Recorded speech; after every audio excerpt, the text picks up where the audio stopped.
Lakle lakle Inspector Tayai Tayai Tayai Ahan mamaktada Diamond Radio Channel ge Inspector Tayai tabiri bisimbu James Saigujamna Taram noksob galoina nei koknona khurumjari ngasi supudona laksari Inspector Tayai Chatro katara subatangka ngasi gi wari asi wakhalna sagachaba miyamgi pothana nabagidama puthukchabu wari aman Apaba singloksin minasi phattabana nakanda thamsi phattabagi matau tamlabadi edom so waba soidana fangani Madi case asida kari mari Sir hauji ki pakhari se mana mu singkhai ga tinaraga machanu pi Roma bu khara khara pamba jani adaida Roma si dino de luhung ki bedagi dipak si khara nungai tabajani masi punamaksi nungai tabaduna maram oirakanda Roma da kashu message thajan ba khosan ba kari kari khara leiba jala sir akupa maron di khangtre thibam khokchangi sir Roma ga mukhoini ge aron ba mari leiba dagi amuk chingkhai hari sinamu dipak tangang ba chaiba tobuda madugi laman ga khumlok lib jala masi punamak singa se sir Roma na di kitang ingi chi khangdong mal pare nangi wafam do ai loksal kari lege du gem tare adu wafam sigi makha tai kari lege do khanga hairo Pani sir, tamjarage sir. I get this for beginning, sir. Karim to Waron. I lay. Tamjari, sir. Ima. I koi Sasaruki. Roma. Sir. Dipak Haisi Kangigo. Kangzai, sir. I quit Tamugi Mamana. Oh. Anyway. Nangi number hamukta piro aduga Deepak number di khangba sir khangji Deepak number somta piro nahaki number somta piro phani sir chatos sir number se loksal phangri sir aduga Roma Deepak si nahaka di kari marile sir wafam dubu sir wafam sibu nei ne haijari bas Deepak ka kari mari ling sir Deepak ti akhoi tamogi mamana bat kari sumari leiti ai su masal gumna dumak leibin aduga sir na ibulana ubigan ai di lamchat oktaba aduga ai di phattaba lambi da ai di khongdati taga chari Roma madumak oi the position anyway ima ai koi chana ba tawjaruki phani bu angakcha chana ba tawsla phani sir krino sir masanu pi song bira kari jala sir gamai adugi wafam karino haiba khangtri asengba karino khangdri bani hoje makidi amada madu chingna basu aikoi gi thong singnari basi thabak to onthonaga kari lakada ge du yengba ta chalo gari thor phagari sir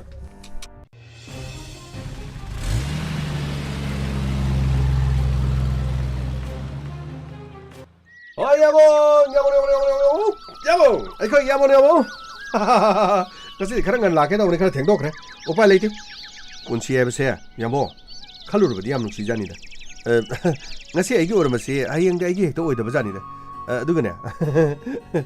Hayeng aigi ormase. Mi ge to oi jan da. Kunchi je khalur di yamo pura aroi bini da. Kai doroge. Ngasi di yam no murte na lai sibu kari gi no ba. Yamo. Kaisu na te da kunchi je. Sum khanjalor di. Leisabi kharam na somda pakata khatana le leisabi kharam na somda mana panglau da lo karino gyan men ta de punchi ji khalubana ama oirakpana ama khalubana ama oirambana ama yamu gyan ta de ko muchi je khanjalor di aigi ne khanba mi se aigi sungai he oramde aduga ne aigi ne na ina sungan khandab jina aigi oram so yaw jani khangde da yamu yare nangna haningi do manung da kenom di le re si aina khal kaino banang haningi do yamo kasuna te da somna kandana manipur leisabi me amasle da karino busli ge khoi san kire to dungai tong ta da tong tong loina kire to ga lebo ayung ngana hogalaga moi masena phajabi ta na riba yamo amarom dana ne chomda leisabi kharana sibana ba khang United Kingdoms ki Birmingham Sathariba Kungani Toshuba Commonwealth Games the India ki Sanarusina Masana Kaya the ꯁꯃꯥꯜꯂꯦ ꯃꯥꯟꯅꯕꯁꯤꯡꯒ ꯂꯝꯕꯥ ꯇꯧꯅꯕꯗ ꯃꯀꯣꯛ ꯃꯊꯪ ꯇꯥꯔꯛꯄꯒꯤ ꯄꯥꯎ ꯇꯥꯕꯗ ꯅꯨꯡꯉꯥꯏꯕꯁꯤ ꯃꯁꯤ ꯄꯣꯛꯂꯝꯂꯣꯏꯗꯕ ꯀꯅꯥꯕꯨ ꯂꯩꯒꯦ ꯌꯥꯕꯣꯡ ꯑꯗꯨꯏ ꯋꯥꯗꯤ ꯑꯩꯈꯣꯏꯁꯨ ꯂꯣꯏ ꯇꯥꯔꯦꯗ ꯑꯗꯩꯗ ꯅꯪꯅ ꯊꯟꯇ ꯇꯥꯕꯗꯧꯅ ꯅꯪ ꯀꯟ ꯇꯥꯔꯤꯗꯨꯕꯨ ꯅꯠꯇꯦ ꯀꯔꯤꯅꯣꯕ ꯌꯥꯃꯣ ꯑꯗꯨꯏ ꯋꯥ ꯅꯠꯇꯦꯗ ꯀꯃꯟꯋꯦꯜ ꯒꯦꯝꯁ ꯑꯁꯤꯗ ꯍꯧꯖꯤꯛ ꯁꯔꯨꯛ ꯌꯥꯔꯤꯕ ꯏꯟꯗꯤꯌꯥꯒꯤ ꯁꯥꯟꯅꯔꯣꯏꯁꯤꯡꯅ ꯃꯅꯥ ꯃꯊꯨꯝ ꯐꯪꯂꯛꯄꯗ ꯈ꯭ꯋꯥꯏꯗꯒꯤ ꯌꯥꯝꯅ ꯍꯦꯟꯅ ꯍꯔꯥꯎ ꯅꯨꯡꯉꯥꯏꯕ ꯐꯣꯡꯗꯣꯛꯅꯕꯁꯤ ꯁꯥꯟꯅꯔꯣꯏꯗꯨꯒꯤ ꯃꯅꯨꯡꯗ ꯍꯣꯝ ꯁ꯭ꯇꯦꯠ ꯑꯗꯨꯅꯤ ꯍꯥꯏꯕ ꯇꯥꯏ ꯌꯥꯃꯨꯡꯒꯤ ꯈ꯭ꯋꯥꯏꯗ ꯑꯁꯨꯝꯅ ꯃꯤ ꯂꯥꯛ 50ꯃꯨꯛ ꯂꯩꯔꯕ ꯄꯤꯛꯈ꯭ꯔꯕ ꯃꯅꯤꯄꯨꯔꯒꯤ ꯁꯤꯗꯩꯗ ꯋꯦꯠ ꯂꯤꯐꯇꯔ ꯃꯤꯔꯥꯕꯥꯏ ꯆꯅꯨ ꯑꯗꯨꯒ ꯕꯤꯗ꯭ꯌꯥꯔꯥꯅꯤꯅ ꯃꯥꯒꯤ ꯀꯦꯇꯥꯒꯣꯔꯤꯗ ꯃꯊꯪꯁꯤꯅ ꯁꯅꯥꯒꯤ ꯑꯃꯗꯤ ꯂꯨꯄꯥꯒꯤ ꯃꯦꯗꯜ ꯐꯪꯂꯛꯄ ꯉꯝꯂꯛꯄꯒꯤ ꯄꯥꯎ ꯇꯥꯕꯗ ꯍꯣꯝ ꯁ꯭ꯇꯦꯠ ꯑꯣꯏꯔꯤꯕ ꯃꯅꯤꯄꯨꯔꯒꯤ ꯃꯤꯌꯥꯝꯅ ꯊꯣꯏꯗꯣꯛ ꯍꯦꯟꯗꯣꯛꯅ ꯅꯨꯡꯉꯥꯏꯕꯒꯤ ꯆꯥꯎꯊꯣꯛꯆꯐꯝꯁꯦ ꯐꯣꯡꯗꯣꯛꯄ ꯃꯁꯥꯅ ꯇꯥꯕꯅꯤ ꯁꯤꯅꯤ ꯑꯗꯨꯕꯨ ꯐꯣꯡꯗꯣꯛꯄꯗꯤ ꯎꯗꯦ ꯂꯝꯗꯝꯁꯦ ꯑꯉꯛꯄ ꯑꯃꯅꯤ ꯃꯤꯅ ꯅꯨꯡꯉꯥꯏꯕꯗ ꯀꯜꯂꯛꯄ ꯃꯤꯅ ꯆꯥꯎꯈꯠꯄꯗ ꯀꯜꯂꯛꯄ ꯏꯟꯁꯥꯡ ꯃꯅꯝ ꯇꯥꯕꯗ ꯍꯥꯎꯅꯤꯗ ꯍꯥꯏꯗꯕ ꯄꯥꯏꯔꯦꯗ ꯆꯥꯔꯦꯗ ꯊꯛꯑꯦꯗ ꯁꯤꯅꯤ ꯑꯩꯈꯣꯏ ꯂꯝꯗꯝ ꯇꯧꯔꯤꯁꯦ ꯃꯌꯣꯜ ꯑꯃ ꯆꯣꯡꯉꯛꯄꯗ ꯊꯕꯠ ꯀꯛꯅꯕꯒꯤ ꯋꯥꯈꯜ ꯉꯥꯛꯇꯅꯤ ꯈꯜꯂꯤꯁꯦ ꯆꯣꯡꯈꯠꯂꯛꯂꯤꯕꯗꯣ ꯏꯔꯝꯗꯝ ꯑꯁꯤꯒꯤꯅꯤ ꯂꯩꯄꯥꯛ ꯂꯩꯍꯥꯎ ꯑꯁꯤꯗ ꯆꯥꯎꯖꯔꯛꯄꯅꯤ ꯆꯤꯡꯈꯠꯄꯤꯒꯦ ꯍꯥꯏꯕ ꯋꯥꯈꯜꯗꯤ ꯁꯨꯡꯈꯟ ꯈꯟꯗꯦꯕ ꯃꯤꯅꯥꯏ ꯃꯆꯥꯁꯤꯡꯁꯦ ꯊꯤꯅ ꯅꯥꯅꯒ ꯉꯥꯡꯅꯤꯡꯗꯦꯗ ꯑꯗ ꯇꯥꯏ ꯉꯥꯡꯉꯁꯨ ꯀꯩꯅꯣ ꯑꯗꯩ ꯍꯦꯟꯅ ꯈꯔ ꯐꯖꯅ ꯉꯥꯡ ꯌꯥꯏ ꯀꯩꯅꯣ ꯃꯤꯅꯥꯏ ꯃꯆꯥꯗ ꯍꯥꯏꯔꯤꯗꯨꯕꯨ ꯑꯗꯨꯗꯤ ꯏꯄꯥ ꯏꯄꯨꯅ ꯍꯥꯏꯔꯝꯃꯤꯗꯨꯅꯤꯅꯦ ꯑꯣꯜꯂꯛꯈꯤ ꯒꯥꯏꯗꯣ ꯑꯗꯨꯒꯨꯝꯕꯗ ꯀꯧꯗꯧꯅꯤꯅꯦ ꯑꯁ ꯌꯥꯃꯣ ꯄꯨꯔꯥ ꯑꯔꯣꯏꯕꯤꯅꯦ ꯁꯩꯗ ꯑꯩꯈꯣꯏ ꯌꯥꯃꯣꯅꯦ ꯁꯥꯊꯤꯔꯝꯕꯩ ꯋꯥꯅꯤꯗ ꯑꯗꯨꯏ ꯋꯥ ꯅꯠꯇꯦꯗ CWGꯒꯤ ꯃꯁꯤꯗ ꯍꯟꯗꯛꯀꯤ ꯑꯣꯏꯅ ꯏꯍꯥꯟ ꯍꯥꯟꯕ ꯁꯅꯥꯒꯤ ꯇꯛꯃꯥꯟ ꯐꯪꯕ ꯉꯝꯕꯗꯨ ꯏꯟꯗꯤꯌꯥꯕꯨ ꯃꯦꯗꯜ ꯇꯦꯜꯂꯤꯗ ꯃꯁꯛ ꯃꯆꯨ ꯊꯣꯟꯕ ꯉꯝꯈꯤꯕꯗꯨꯁꯨ ꯃꯅꯤꯄꯨꯔꯤꯒꯤ ꯂꯩꯁꯥꯕꯤꯅꯤ ꯍꯥꯏꯇꯥꯏ ꯃꯤꯔꯥꯕꯥꯏ ꯆꯅꯨꯅꯦꯅ ꯆꯥꯎꯊꯣꯛꯆꯕꯁꯨ ꯑꯗꯨꯝ ꯄꯣꯛꯏꯅꯦ ꯁ꯭ꯋꯥꯏꯗ ꯂꯩꯁꯥꯕꯤ ꯃꯌꯥꯝ ꯈꯠꯇꯅ ꯃꯊꯣꯡ ꯃꯔꯝ ꯈꯪꯗꯦ ꯃꯁꯤꯗꯩꯗ ꯈꯤꯇꯪ ꯍꯦꯛ ꯆꯥꯎꯕ ꯀ꯭ꯂꯥꯁ 9, 10 ꯀꯥꯔꯒ ꯍꯩꯖꯤꯡꯄꯣꯠ ꯃꯅꯝ ꯋꯥ ꯅꯝꯒꯩ ꯃꯌꯨꯝ ꯄꯥꯟꯗꯧꯒꯤ ꯆꯥꯎꯝꯗꯧꯒꯤ ꯇꯧ ꯂꯩ ꯁꯣꯝꯗꯅ ꯌꯦꯡꯉꯨꯁꯤ ꯃꯅꯤꯄꯨꯔꯗ ꯁꯤ ꯌꯦꯡꯉꯨꯅ ꯃꯅꯤꯄꯨꯔꯁꯤ ꯄꯣꯛꯏꯕ ꯅꯨꯄꯤꯅꯤ ꯌꯨꯝꯊꯣꯡ ꯈꯨꯗꯤꯡꯒꯤ ꯁꯤꯗꯩꯗ ꯂꯨꯄꯥ 500 ꯈꯥꯏꯔ ꯊꯤꯜꯂꯨꯕ ꯌꯥꯏ ꯃꯤ ꯂꯥꯛ ꯑꯃ ꯂꯩꯔꯕꯗꯤ ꯂꯥꯛ 500ꯗꯤ ꯌꯣꯟꯊꯣꯛ ꯌꯥꯕꯅꯦꯕ ꯅꯠꯇꯦ ꯃꯥꯕꯨ ꯄꯩꯁꯥ ꯌꯥꯝ ꯄꯥꯏꯍꯜꯂꯁꯦ ꯍꯥꯏꯕ ꯋꯥ ꯅꯠꯇꯦꯀꯣ ꯑꯗꯨꯒꯨꯝꯕꯗꯨꯗ ꯐꯤꯗꯝꯅꯤꯡꯉꯥꯏ ꯑꯣꯏꯕꯗꯨ ꯄꯨꯔꯛꯄꯅꯤꯅ ꯄꯔꯥꯝꯗꯤ ꯇꯥꯛꯄꯤꯕꯝ ꯇꯝꯕꯤꯕꯝ ꯊꯣꯛꯑꯦꯕ ꯀꯅꯥ ꯈꯪꯅꯤ ꯃꯇꯨꯡꯗ ꯃꯌꯥꯝ ꯂꯝꯗꯝꯅꯔꯛꯄꯁꯨ ꯌꯥꯏꯗꯅ ꯍꯦꯟꯅ ꯅꯨꯡꯉꯥꯏꯕꯒꯤ ꯆꯥꯎꯊꯣꯛꯆꯐꯝ ꯐꯣꯡꯗꯣꯛꯄ ꯍꯥꯏꯁꯤ ꯃꯁꯥꯟ ꯇꯥꯕꯅꯤ ꯇꯣꯉꯥꯟ ꯇꯣꯉꯥꯟꯕ ꯋꯥꯐꯝꯁꯤꯡꯗ ꯄꯜꯂꯨꯔꯒꯗꯤ ꯂꯩꯁꯥꯕꯤ ꯃꯤꯔꯥꯕꯥꯏ ꯆꯅꯨꯅ ꯁꯨꯃꯥꯏꯅ ꯆꯥꯎꯊꯣꯛꯆꯕ ꯊꯕꯛ ꯑꯃ ꯇꯧꯔꯛꯂꯤꯕꯁꯤ ꯌꯥꯝ ꯁꯦꯡꯅ ꯃꯅꯤꯄꯨꯔꯒꯤ ꯂꯩꯁꯥꯕꯤ ꯑꯅꯤꯅ ꯒꯦꯝꯁ ꯑꯁꯤꯒꯤ ꯃꯦꯗꯜ ꯇꯦꯜꯂꯤꯗ ꯏꯟꯗꯤꯌꯥꯒꯤ ꯃꯦꯗꯜ 2 ꯍꯥꯞꯆꯤꯟꯕ ꯉꯝꯈꯤꯕ ꯍꯥꯏꯁꯦ ꯏꯟꯗꯤꯌꯥꯒꯤꯗ ꯅꯠꯇꯅ ꯃꯅꯤꯄꯨꯔꯒꯤꯁꯨ ꯌꯥꯝ ꯅꯨꯡꯉꯥꯏꯕ ꯄꯥꯎ ꯑꯃ ꯑꯣꯏꯔꯤꯕꯅꯦ ꯒꯣꯜꯗꯟ ꯂꯦꯗꯤ ꯃꯤꯔꯥꯕꯥꯏꯁꯨ ꯈ꯭ꯋꯥꯏꯗꯒꯤ ꯁꯛꯈꯪꯅꯔꯕꯤ ꯇꯣꯀꯤꯌꯣ ꯑꯣꯂꯦꯝꯄꯤꯛꯀꯤ ꯃꯦꯗꯦꯂꯤꯁꯅꯤ ꯑꯗꯨꯒ ꯕꯤꯗ꯭ꯌꯥꯔꯥꯅꯤꯁꯨ ꯈ꯭ꯋꯥꯏꯅ ꯁꯛꯈꯪꯅꯔꯕꯤ ꯑꯗꯨꯒ ꯃꯈꯣꯏꯗ ꯃꯤꯌꯥꯝꯅ ꯂꯩꯄꯥꯛ ꯑꯁꯤꯒꯤ ꯁ꯭ꯇꯦꯠꯀꯤ ꯃꯤꯡꯆꯠ ꯄꯨꯔꯛꯀꯅꯤ ꯍꯥꯏꯕꯒꯤ ꯑꯆꯧꯕ ꯊꯥꯖꯕꯗꯤ ꯑꯗꯨꯝ ꯊꯝꯂꯤꯕꯅꯦ ꯃꯅꯤꯄꯨꯔ ꯑꯁꯤ ꯁ꯭ꯄꯣꯔꯠꯁꯀꯤ ꯄꯋꯥꯔ ꯍꯥꯎꯁꯅꯤ ꯍꯥꯏꯅꯔꯤꯕꯅꯤꯅ ꯁ꯭ꯇꯦꯠ ꯑꯁꯤꯗꯒꯤ ꯊꯣꯔꯛꯂꯕ ꯁꯥꯟꯅꯔꯣꯏ ꯑꯣꯏꯔꯕꯗꯤ ꯁꯣꯏꯗꯅ ꯃꯦꯗꯜ ꯄꯨꯔꯛꯄ ꯉꯝꯂꯒꯅꯤ ꯍꯥꯏꯁꯤ ꯄꯨꯝꯅꯃꯛ ꯂꯣꯏ ꯈꯪꯅꯔꯤꯕ ꯋꯥꯅꯤꯅꯤ ꯄꯤꯛꯈ꯭ꯔꯕ ꯁ꯭ꯇꯦꯠ ꯑꯁꯤꯅ ꯑꯣꯂꯦꯝꯄꯤꯌꯟ ꯀꯌꯥ ꯄꯨꯊꯣꯛꯄ ꯉꯝꯂꯤꯕꯁꯤ ꯃꯁꯤꯃꯛꯀꯤ ꯍꯥꯏꯔꯨꯔꯗꯤ ꯌꯥꯝꯅ ꯆꯥꯎꯊꯣꯛꯆꯅꯤꯡꯉꯥꯏ ꯑꯣꯏꯔꯝꯃꯤ ꯃꯅꯤꯄꯨꯔꯗ ꯁ꯭ꯄꯣꯔꯠꯁ ꯌꯨꯅꯤꯚꯔꯁꯤꯇꯤ ꯁꯥꯕꯒꯤ ꯏꯔꯥꯡꯗꯤ ꯑꯗꯨꯝ ꯂꯩ ꯈꯣꯡꯖꯣꯝꯗꯒꯤ ꯈꯤꯇꯪ ꯆꯠꯂꯒ ꯂꯩꯕ ꯃꯐꯝ ꯑꯣꯏꯔꯤꯕ ꯌꯥꯏꯊꯤꯕꯤ ꯂꯧꯀꯣꯜꯗ ꯁꯥꯅꯤꯁꯨ ꯇꯣꯛꯈ꯭ꯔꯦꯅ ꯑꯗꯩ ꯌꯥꯈꯥꯏ ꯊꯤꯡꯒꯥꯏꯕꯣ ꯀꯔꯤꯋꯣ ꯇꯧꯗꯨꯅ ꯑꯃꯨꯛ ꯁꯥꯈꯤꯗ꯭ꯔꯦ ꯍꯧꯖꯤꯛꯅ ꯑꯃꯨꯛ ꯑꯃꯗ ꯑꯃꯨꯛ ꯁꯥꯅꯤ ꯍꯥꯏ ꯁꯥꯔꯦ ꯍꯥꯏ ꯑꯃ ꯇꯧꯏ ꯍꯥꯏ ꯀꯔꯤꯅꯣ ꯃꯦꯟꯃꯥꯟ ꯇꯥꯗꯦ ꯃꯅꯤꯄꯨꯔꯗ ꯁ꯭ꯄꯣꯔꯠꯁ ꯌꯨꯅꯤꯚꯔꯁꯤꯇꯤ ꯂꯩꯔꯤꯕꯅꯤ ꯑꯗꯨꯒ ꯁ꯭ꯄꯣꯔꯠꯁꯀꯤ ꯏꯟꯐ꯭ꯔꯥꯁꯇ꯭ꯔꯛꯆꯔ ꯗꯤꯕꯦꯂꯞ ꯇꯧꯅꯅꯕꯒꯤ ꯋꯥꯗꯤ ꯌꯥꯝ ꯉꯥꯡꯅꯩ ꯑꯗꯨꯒ ꯁꯥꯟꯅꯔꯣꯏꯁꯤꯡꯗꯗꯤ ꯅꯤꯡꯕ ꯊꯨꯡꯍꯟꯕꯗꯤ ꯃꯇꯝ ꯑꯗꯨꯝ ꯆꯪꯈꯤꯗꯧꯔꯤ ꯃꯥꯜꯂꯦ ꯏꯟꯇꯔꯅꯦꯁꯅꯦꯜꯒꯤ ꯊꯥꯛꯇ ꯁꯥꯟꯅꯔꯣꯏ ꯑꯃ ꯑꯣꯏꯔꯛꯄ ꯍꯥꯏꯕꯁꯦ ꯑꯔꯥꯏꯕ ꯑꯝꯇ ꯅꯠꯇꯦ ꯃꯁꯤ ꯈꯪꯅ ꯈꯪꯅ ꯑꯣꯊꯣꯔꯤꯇꯤꯅ ꯄꯨꯛꯅꯤꯡ ꯊꯧꯒꯠꯄ ꯆꯪꯉꯤꯕꯅꯦꯕ ꯁ꯭ꯇꯦꯠꯀꯤ ꯁꯥꯟꯅꯔꯣꯏꯁꯤꯡꯅ ꯃꯥꯏ ꯄꯥꯛꯇꯨꯅ ꯃꯦꯗꯜ ꯐꯪꯂꯛꯄꯒꯤ ꯅꯨꯡꯉꯥꯏꯕ ꯐꯣꯡꯗꯣꯛꯄꯒꯤ ꯈꯨꯗꯣꯡꯆꯥꯕ ꯂꯧꯔꯒ ꯁꯥꯟꯅꯔꯣꯏꯁꯤꯡꯒꯤꯗꯃꯛꯇ ꯑꯈꯟꯅꯕ ꯊꯧꯔꯥꯡ ꯍꯦꯟꯅ ꯃꯁꯛ ꯃꯆꯨ ꯊꯣꯛꯄ ꯉꯝꯍꯟꯗꯨꯅ ꯅꯦꯁꯅꯦꯜ ꯑꯃꯗꯤ ꯑꯦꯁꯤꯌꯥ ꯑꯃꯗꯤ ꯋꯥꯔꯜड ꯆꯦꯝꯄꯤꯌꯟꯁꯤꯞ ꯀꯌꯥꯗ ꯃꯇꯤꯡ ꯂꯩꯕ ꯁꯥꯟꯅꯔꯣꯏ ꯗꯤꯁꯤꯄ꯭ꯂꯤꯟ ꯈꯨꯗꯤꯡꯃꯛꯇ ꯁꯔꯨꯛ ꯌꯥꯕ ꯉꯝꯅꯕ ꯍꯣꯠꯅꯗꯨꯅ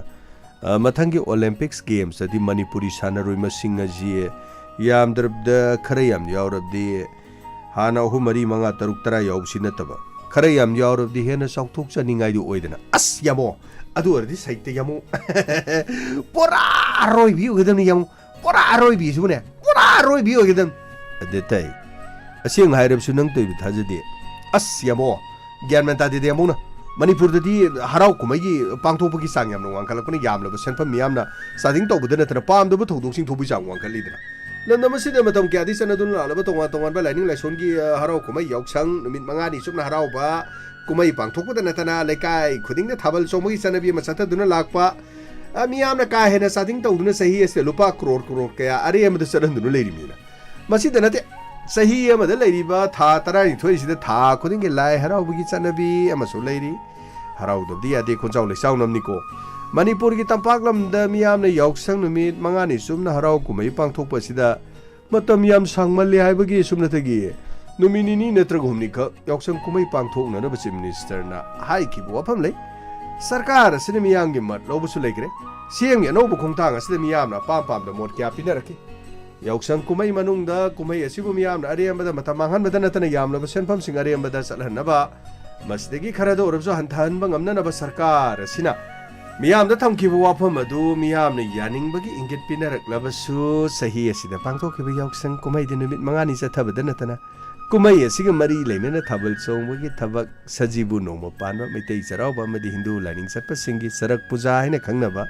ꯅꯨꯃꯤꯠ ꯑꯁꯤꯗꯁꯨ ꯊꯥꯕꯜ ꯆꯣꯡ ꯀꯅꯥꯁꯨ ꯊꯤꯡꯕ ꯉꯝꯗꯦ ꯂꯤꯁꯥꯡꯁꯤꯅ ꯂꯝꯗꯝ ꯑꯁꯤꯗ ꯃꯈꯜ ꯀꯌꯥꯒꯤ ꯍꯔꯥꯎ ꯀꯨꯝꯍꯩ ꯆꯠꯊꯔꯛꯄ ꯑꯗꯨꯒ ꯁꯤꯒꯤ ꯑꯃꯥꯡ ꯑꯇꯣꯡ ꯌꯦꯡꯗꯨꯅ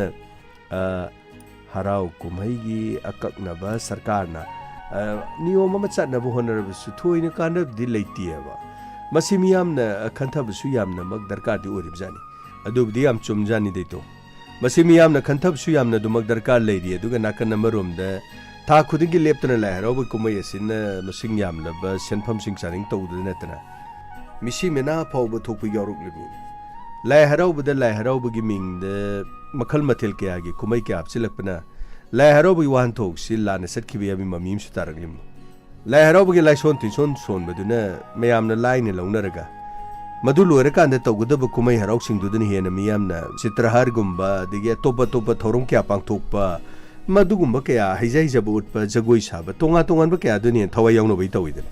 ꯖꯥꯇꯤ ꯀꯌꯥꯅ ꯈꯨꯟꯗꯥꯃꯤꯟꯅꯔꯤꯕ ꯂꯝꯗꯝ ꯑꯁꯤꯗ ꯇꯣꯉꯥꯟ ꯇꯣꯉꯥꯟꯕ ꯀꯥꯡꯂꯨꯞꯁꯤꯡꯒꯤ ꯙꯔꯃꯒꯤ ꯆꯠꯅꯕꯤ ꯅꯠꯇ꯭ꯔꯒ ꯃꯈꯜ ꯃꯊꯦꯜꯒꯤ ꯍꯔꯥꯎ ꯀꯨꯝꯍꯩ ꯄꯥꯡꯊꯣꯛꯄꯅ ꯁ꯭ꯇꯦꯠ ꯑꯁꯤꯒꯤ ꯏꯀꯣꯅꯣꯃꯤꯗ ꯆꯥꯎꯅ ꯁꯣꯛꯂꯛꯄꯗ ꯅꯠꯇꯅ ꯇꯥꯡꯂꯕ ꯃꯇꯝ ꯀꯌా ꯃꯥꯡꯍꯟꯗꯨꯅ ꯂꯥꯛꯂꯤꯕꯅꯦꯕ ꯑꯁ ꯌꯥꯝꯃꯣ ꯆꯩ ꯇꯧꯋꯦ ꯄꯨꯔꯥ ꯑꯔꯣꯏꯕꯤꯅꯤ ꯌꯥꯝꯕꯨꯡꯒꯤ ꯋꯥꯐꯝꯁꯦ ꯉꯁꯤꯒꯤ ꯆꯥꯎꯈꯠꯂꯕ ꯁꯥꯏꯟꯁꯀꯤ ꯃꯇꯝ ꯑꯁꯤꯗ ꯌꯥꯝꯅ ꯂꯤꯛꯅ ꯃꯇꯝ ꯑꯁꯤ ꯁꯤꯖꯤꯟꯅꯕꯒꯤ ꯃꯊꯧ ꯇꯥꯔꯤꯕꯅꯦꯕ ꯃꯇꯝ ꯆꯥꯗꯅ ꯆꯥꯗꯤꯡ ꯇꯧꯕ ꯍꯥꯏꯁꯤ ꯌꯥꯝꯅ ꯆꯥꯟꯅꯗꯕ ꯍꯥꯏꯗꯨ ꯑꯣꯏꯔꯤꯕꯅꯤ ꯂꯤꯁꯥꯡꯁꯤꯅ ꯆꯠꯊꯔꯛꯂꯤꯕ ꯆꯠꯅꯕꯤꯁꯤꯡ ꯑꯁꯤ ꯁꯦꯝꯗꯣꯛꯅꯕ ꯍꯣꯠꯅꯕꯗ ꯅꯠꯇꯅ ꯄꯨꯟꯅ ꯍꯣꯠꯅꯃꯤꯟꯅꯕꯒꯤ ꯇꯉꯥꯏꯐꯗꯕꯗꯨꯗꯤ ꯂꯩꯔꯤꯕꯅꯦꯕ ꯆꯥꯎꯈꯠꯄ ꯈꯨꯟꯅꯥꯏ ꯑꯃꯒꯤꯗꯃꯛꯇ ꯇꯨꯡꯒꯤ ꯑꯐꯕ ꯃꯤꯔꯣꯜ ꯑꯃꯒꯤꯗꯃꯛ ꯂꯤꯁꯥꯡꯁꯤꯅ ꯆꯠꯅꯗꯨꯅ ꯂꯥꯛꯂꯕ ꯂꯥꯏꯅꯤꯡ ꯂꯥꯏꯁꯣꯟ ꯑꯃꯗꯤ ꯍꯔꯥꯎ ꯀꯨꯝꯍꯩꯁꯤꯡ ꯑꯁꯤ ꯑꯩꯈꯣꯏ ꯄꯨꯟꯅ ꯁꯦꯝꯗꯣꯛꯃꯤꯟꯅꯗꯨꯅ ꯚꯥꯞ ꯇꯥꯃꯤꯟꯅꯕ ꯍꯥꯏꯁꯦ ꯑꯩꯈꯣꯏ ꯈꯨꯗꯤꯡꯃꯛꯀꯤ ꯊꯧꯗꯥꯡꯅꯦꯕ ꯃꯤꯌꯥꯝꯒꯤ ꯇꯨꯡꯒꯤ ꯖꯥꯇꯤꯒꯤꯗꯃꯛ ꯃꯤꯑꯣꯏ ꯈꯔꯗ ꯇꯥꯏꯅꯕ ꯅꯠꯇ꯭ꯔ ꯏꯟꯊꯣꯛꯄꯒꯤ ꯃꯍꯨꯠꯇ ꯑꯩꯈꯣꯏ ꯃꯌꯥꯝ ꯄꯨꯟꯅ ꯊꯧꯗꯥꯡ ꯂꯧꯃꯤꯟꯅꯕꯁꯤ ꯀꯔꯤ ꯀꯥꯏꯒꯦꯕ ꯑꯁ ꯌꯥꯝꯕꯣ ꯄꯨꯔꯥ ꯑꯔꯣꯏꯕꯤꯅꯤ ꯌꯥꯝꯕꯨꯡꯒꯤ ꯋꯥꯐꯝꯁꯤ ꯁꯩ ꯇꯧꯏꯕ ꯄꯨꯔꯥ ꯑꯔꯣꯏꯕꯤꯅꯤ ꯌꯥꯔꯦꯗ ꯇꯥꯅꯤꯡꯗꯕ ꯑꯃ ꯌꯥꯎꯔꯤ ꯁꯩ ꯇꯧꯏꯕ ꯄꯨꯔꯥ ꯑꯔꯣꯏꯕꯤꯅꯤ ꯑꯁꯤꯗꯕ ꯃꯨꯛ ꯍꯥꯔꯦ ꯁꯩꯇ ꯌꯥꯔꯦ ꯌꯥꯔꯦ ꯂꯥꯎꯁꯦ ꯁꯤꯗꯒꯤꯗꯤ ꯀꯔꯤꯅꯣ ꯉꯥꯅꯨ ꯃꯆꯤꯟꯖꯥꯛ ꯈꯔ ꯊꯥꯔꯁꯤ ꯑꯁ ꯌꯥꯝꯕꯣ ꯄꯨꯔꯥ ꯑꯔꯣꯏꯕꯤꯅꯤ ꯀꯔꯤꯅꯣ ꯏꯕꯦꯝꯃ ꯄꯨꯂꯤꯁꯅ ꯅꯪꯉꯣꯟꯗ ꯗꯤꯄꯛꯀꯤ ꯃꯔꯝꯗ ꯍꯥꯏꯔꯝꯃꯤꯗꯨꯕꯨ ꯀꯔꯤꯒꯤꯅꯣꯅꯦ ꯅꯪꯕꯨ ꯏꯃꯥ ꯑꯩꯁꯨ ꯈꯪꯗꯦ ꯀꯔꯤ ꯃꯔꯝꯗꯒꯤ ꯃꯈꯣꯏꯅ ꯍꯥꯏꯔꯝꯃꯤꯕꯅꯣ ꯅꯠꯇꯦꯅꯦ ꯗꯤꯄꯛꯇꯨꯕꯨ ꯅꯕꯨꯡ ꯍꯥꯠꯄ ꯉꯝꯕ ꯃꯤꯔꯅꯦ ꯃꯥꯕꯣ ꯏꯃꯥ ꯑꯩꯗꯤ ꯃꯥꯅꯃꯛꯇꯤ ꯉꯝꯗꯧ ꯃꯥꯟꯗꯦ ꯃꯥꯗꯤ ꯀꯔꯤꯒꯤ ꯍꯥꯠꯂꯨꯒꯅꯤ ꯉꯥꯏꯈꯣꯅꯦ ꯏꯕꯦꯝꯃ ꯄꯨꯂꯤꯁꯅ ꯀꯔꯤꯒꯤꯗꯃꯛꯇ ꯗꯤꯄꯛꯄꯨ ꯍꯪꯂꯝꯂꯤꯕꯅꯣ ꯅꯠꯇ꯭ꯔꯒꯅ ꯅꯪꯒꯤ ꯅꯄꯨꯔꯣꯏꯕꯗꯤꯅꯣ ꯃꯍꯥꯛꯄꯨ ꯅꯈꯣꯏꯒꯤ ꯅꯕꯨꯡꯅ ꯂꯥꯛꯑꯒ ꯐꯨꯈꯤ ꯆꯩꯈꯤ ꯍꯥꯏꯕꯗꯨꯅ ꯃꯔꯝ ꯑꯣꯏꯔꯒ ꯃꯥꯕꯨ ꯅꯠꯇꯦ ꯅꯣꯡꯃꯩꯒ ꯄꯥꯏꯕ ꯖꯥꯠꯂꯣ ꯅꯪꯕꯣ ꯅꯪꯅ ꯈꯪꯕꯗ ꯀꯔꯤ ꯂꯩꯒꯦ ꯏꯃꯥ ꯀꯗꯥꯏꯗꯒꯤ ꯅꯣꯡꯃꯩꯅꯣꯗ ꯆꯥꯅꯤ ꯊꯛꯅꯤꯡꯉꯥꯏ ꯀꯔꯤꯝꯐꯥꯎ ꯂꯩꯇ꯭ꯔꯀꯥꯟꯁꯤꯗ ꯀꯗꯥꯏꯗꯒꯤ ꯅꯣꯡꯃꯩꯅꯣ ꯕꯦꯝꯃ ꯅꯪꯅ ꯅꯄꯨꯔꯣꯏꯕꯅꯤ ꯍꯥꯏꯅ ꯀꯟꯈꯠꯄꯒꯤ ꯑꯣꯏꯒꯗꯧꯔꯤꯕ꯭ꯔꯥ ꯑꯩꯁꯨ ꯄꯨꯛꯅꯤꯡꯁꯤꯗ ꯀꯔꯤꯒꯨꯝꯕ ꯑꯃ ꯐꯥꯎꯏ ꯀꯔꯤꯅꯣ ꯏꯃꯥꯅ ꯄꯨꯛꯅꯤꯡꯗ ꯐꯥꯎꯔꯤꯗꯨꯕꯨ ꯀꯔꯤꯅꯣ ꯅꯪꯒꯤ ꯅꯕꯨꯡꯅ ꯂꯩꯇ꯭ꯔꯒ ꯃꯥꯅ ꯂꯥꯛꯇ꯭ꯔꯤꯁꯤꯕꯨ ꯀꯔꯤꯒꯤꯅꯣ ꯃꯥꯅ ꯍꯪꯗ꯭ꯔꯤꯁꯤꯕꯨ ꯀꯔꯤꯒꯤꯅꯣ ꯍꯪꯐꯝ ꯊꯣꯛꯇ꯭ꯔꯥ ꯍꯥꯏꯕꯅꯤꯅꯦ ꯏꯃꯥ ꯈꯣꯏꯅ ꯈꯪꯉꯗꯨꯗꯤ ꯃꯥꯗꯤ ꯍꯥꯟꯅꯗꯒꯤ ꯌꯨꯝꯁꯤꯗ ꯂꯥꯛꯄꯗꯁꯨ ꯋꯥ ꯉꯥꯡꯒꯟꯗꯦ ꯑꯥꯗꯁꯨ ꯃꯤ ꯀꯥ ꯍꯦꯟꯅ ꯂꯣꯏꯅꯗꯦ ꯏꯃꯥ ꯃꯉꯣꯟꯗꯗꯤ ꯀꯔꯤꯁꯨ ꯆꯤꯡꯅꯔꯨꯅꯨ ꯏꯃꯥꯒꯤ ꯏꯕꯦꯝꯃ ꯅꯪꯒꯤ ꯅꯄꯨꯔꯣꯏꯕꯗꯣ ꯑꯩꯅ ꯃꯤ ꯍꯥꯠꯄ ꯑꯣꯏꯍꯟꯅꯤꯡꯕ ꯅꯠꯇꯦꯅꯦ ꯑꯣꯏꯔꯤꯕ ꯃꯑꯣꯡꯁꯤꯗ ꯄꯨꯂꯤꯁꯅ ꯀꯔꯤ ꯈꯜꯂꯝꯒꯅꯤ ꯃꯥꯕꯨ ꯀꯣꯏꯁꯦꯟ ꯁꯦꯟꯅꯕ ꯍꯧꯔꯝꯒꯅꯤꯗꯣ ꯄꯨꯂꯤꯁꯅ ꯀꯔꯤꯒꯨꯝꯕ ꯊꯤꯒꯠꯂꯛꯄꯗ ꯅꯪꯒꯤ ꯅꯄꯨꯔꯣꯏꯕꯅ Hey, sano passing kay nang ginabong buhat po inamlabadi bema. Kamdaw gani bema. Karino ma. Ima na ngang biri dubu karino. Adu buware ma. Ay na haibadi. Ma na halam gani haiba natine. Police na moy karino thiba tawbaduda. Ma ne na puthora di kamdaw. Ima. Ay thawdo asida. Hauji police ki custody da lereba. Prakash amadi mani haibado. Makhudi yamna singne. Makhuiduga ꯑꯩꯈꯣꯏꯒꯤ ꯇꯥꯃꯣꯒꯁꯨ ꯈꯟꯅꯈꯤꯕ ꯂꯩꯕꯅꯤꯅ ꯃꯗꯨꯒꯤꯗꯃꯛꯇ ꯂꯃꯟ ꯈꯨꯝꯂꯛꯄ ꯁꯣꯏꯗꯅ ꯑꯣꯏꯔꯝꯒꯅꯤ ꯈꯜꯂꯤ ꯏꯃꯥꯒꯤ ꯕꯦꯝꯃ ꯑꯆꯨꯝꯕ ꯀꯔꯤꯅꯣ ꯍꯥꯏꯕ ꯈꯪꯗ꯭ꯔꯦ ꯄꯨꯂꯤꯁꯅ ꯊꯤꯔꯤꯗꯅ ꯑꯩꯈꯣꯏꯅ ꯁꯤꯃ ꯍꯥꯏꯗꯅ ꯍꯦꯛꯇ ꯍꯥꯏꯔꯨꯕ ꯌꯥꯕꯗꯤ ꯅꯠꯇꯦ ꯄꯨꯂꯤꯁꯅ ꯊꯤꯔꯀꯥꯟꯗ ꯑꯁꯦꯡꯕꯗꯣ ꯂꯣꯠꯇꯨꯅ ꯊꯝꯕ ꯉꯝꯂꯣꯏ ꯑꯃꯕꯨ ꯑꯣꯏꯔꯦ ꯁꯣꯏꯗꯅꯃꯛꯀꯤꯅꯦ ꯄꯨꯂꯤꯁꯅ ꯁꯣꯏꯗꯅ ꯄꯨꯊꯣꯔꯛꯀꯅꯤ ꯏꯃꯥ ꯑꯗꯨꯗꯤ 이몽도 짱가시라 호이 짱가시 베마 난기나 포로이바 디노도나네 까나마타 레이바수 나티 ngayhaktang lakpa yariban hana laktri dubu karigino madudagi henangakpa leitrene ima mangondadi karisu singnaruno madi karimata khangba natiemi madi masagi mi tinadabagi mi pundabagi tawbane mi ma ꯅꯪꯅꯗꯤ ꯅꯄꯣꯔꯣꯏꯕꯅꯤ ꯍꯥꯏꯅ ꯀꯟꯈꯠꯂꯤꯕ ꯄꯨꯂꯤꯁꯅ ꯍꯪꯂꯝꯂꯤꯕ ꯋꯥꯍꯪ ꯑꯩꯗꯤ ꯆꯤꯡꯅꯗꯕ ꯉꯝꯗꯦ ꯅꯕꯨꯡꯅꯁꯨ ꯃꯥꯕꯨ ꯇꯊꯤ ꯐꯨꯔꯨꯏ ꯍꯥꯏꯕꯅꯤꯅ ꯃꯗꯨꯒꯤ ꯂꯃꯟ ꯁꯤꯡꯂꯛꯄ ꯁꯣꯏꯗꯅ ꯑꯣꯏꯔꯝꯒꯗ꯭ꯔꯥ ꯑꯃꯨꯛꯁꯨ ꯈꯜꯂꯤ ꯀꯅꯥꯅ ꯑꯣꯏꯔꯝꯒꯗꯧꯔꯤꯕꯅꯣ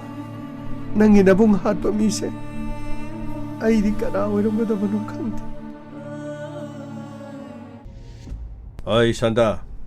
ꯅꯪꯅ ꯎꯀꯤꯜ ꯑꯣꯏꯔꯤꯁꯤꯕꯨ ꯃꯇꯧ ꯀꯔꯝꯅ ꯑꯣꯏꯔꯤꯕꯅꯣ ꯅꯠꯇꯦ ꯑꯩꯒꯤ ꯏꯆꯥꯅꯨꯄꯥꯗꯨꯕꯨ ꯒꯨꯂꯤ 5-6-7ꯀ ꯐꯥꯔꯒ ꯃꯃꯥꯟꯅꯕꯗꯨꯒ ꯉꯥꯏꯈꯣ ꯅꯈꯣꯏꯅ ꯍꯧꯖꯤꯛ ꯐꯥꯎꯕ ꯂꯧꯊꯣꯛꯄ ꯉꯝꯗ꯭ꯔꯤꯁꯤ ꯀꯔꯤꯒꯤꯅꯣ ꯅꯈꯣꯏꯅ ꯎꯀꯤꯜ ꯇꯝꯂꯤꯕꯗꯨꯕꯗꯨꯔꯣ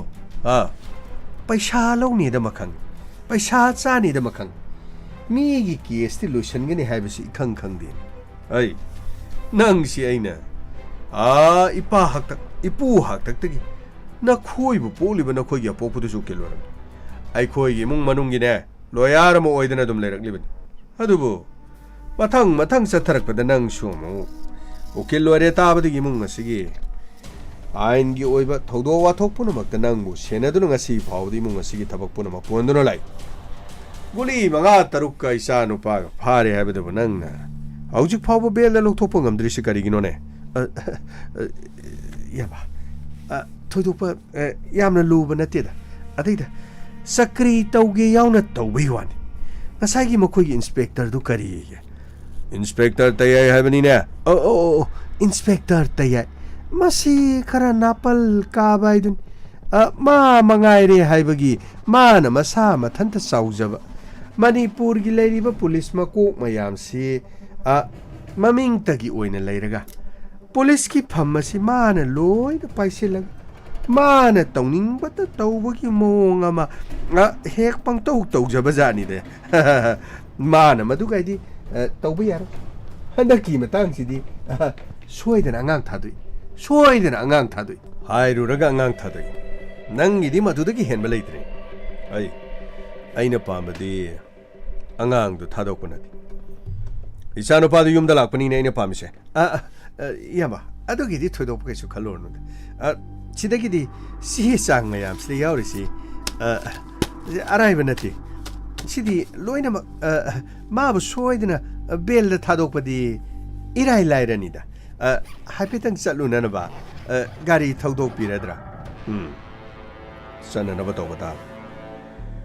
पुलिसने तौरीब सक्तादन मी दौन पैसा नुक्सा खरा लौरगा कोक लोसिनबा याबो रगदि फगन करंब कांद करंब पुंफम द पैसा लौरिबनो हाइबदि खंगद्रे अदुबु येंगबा तारेदन लौरो चसिलो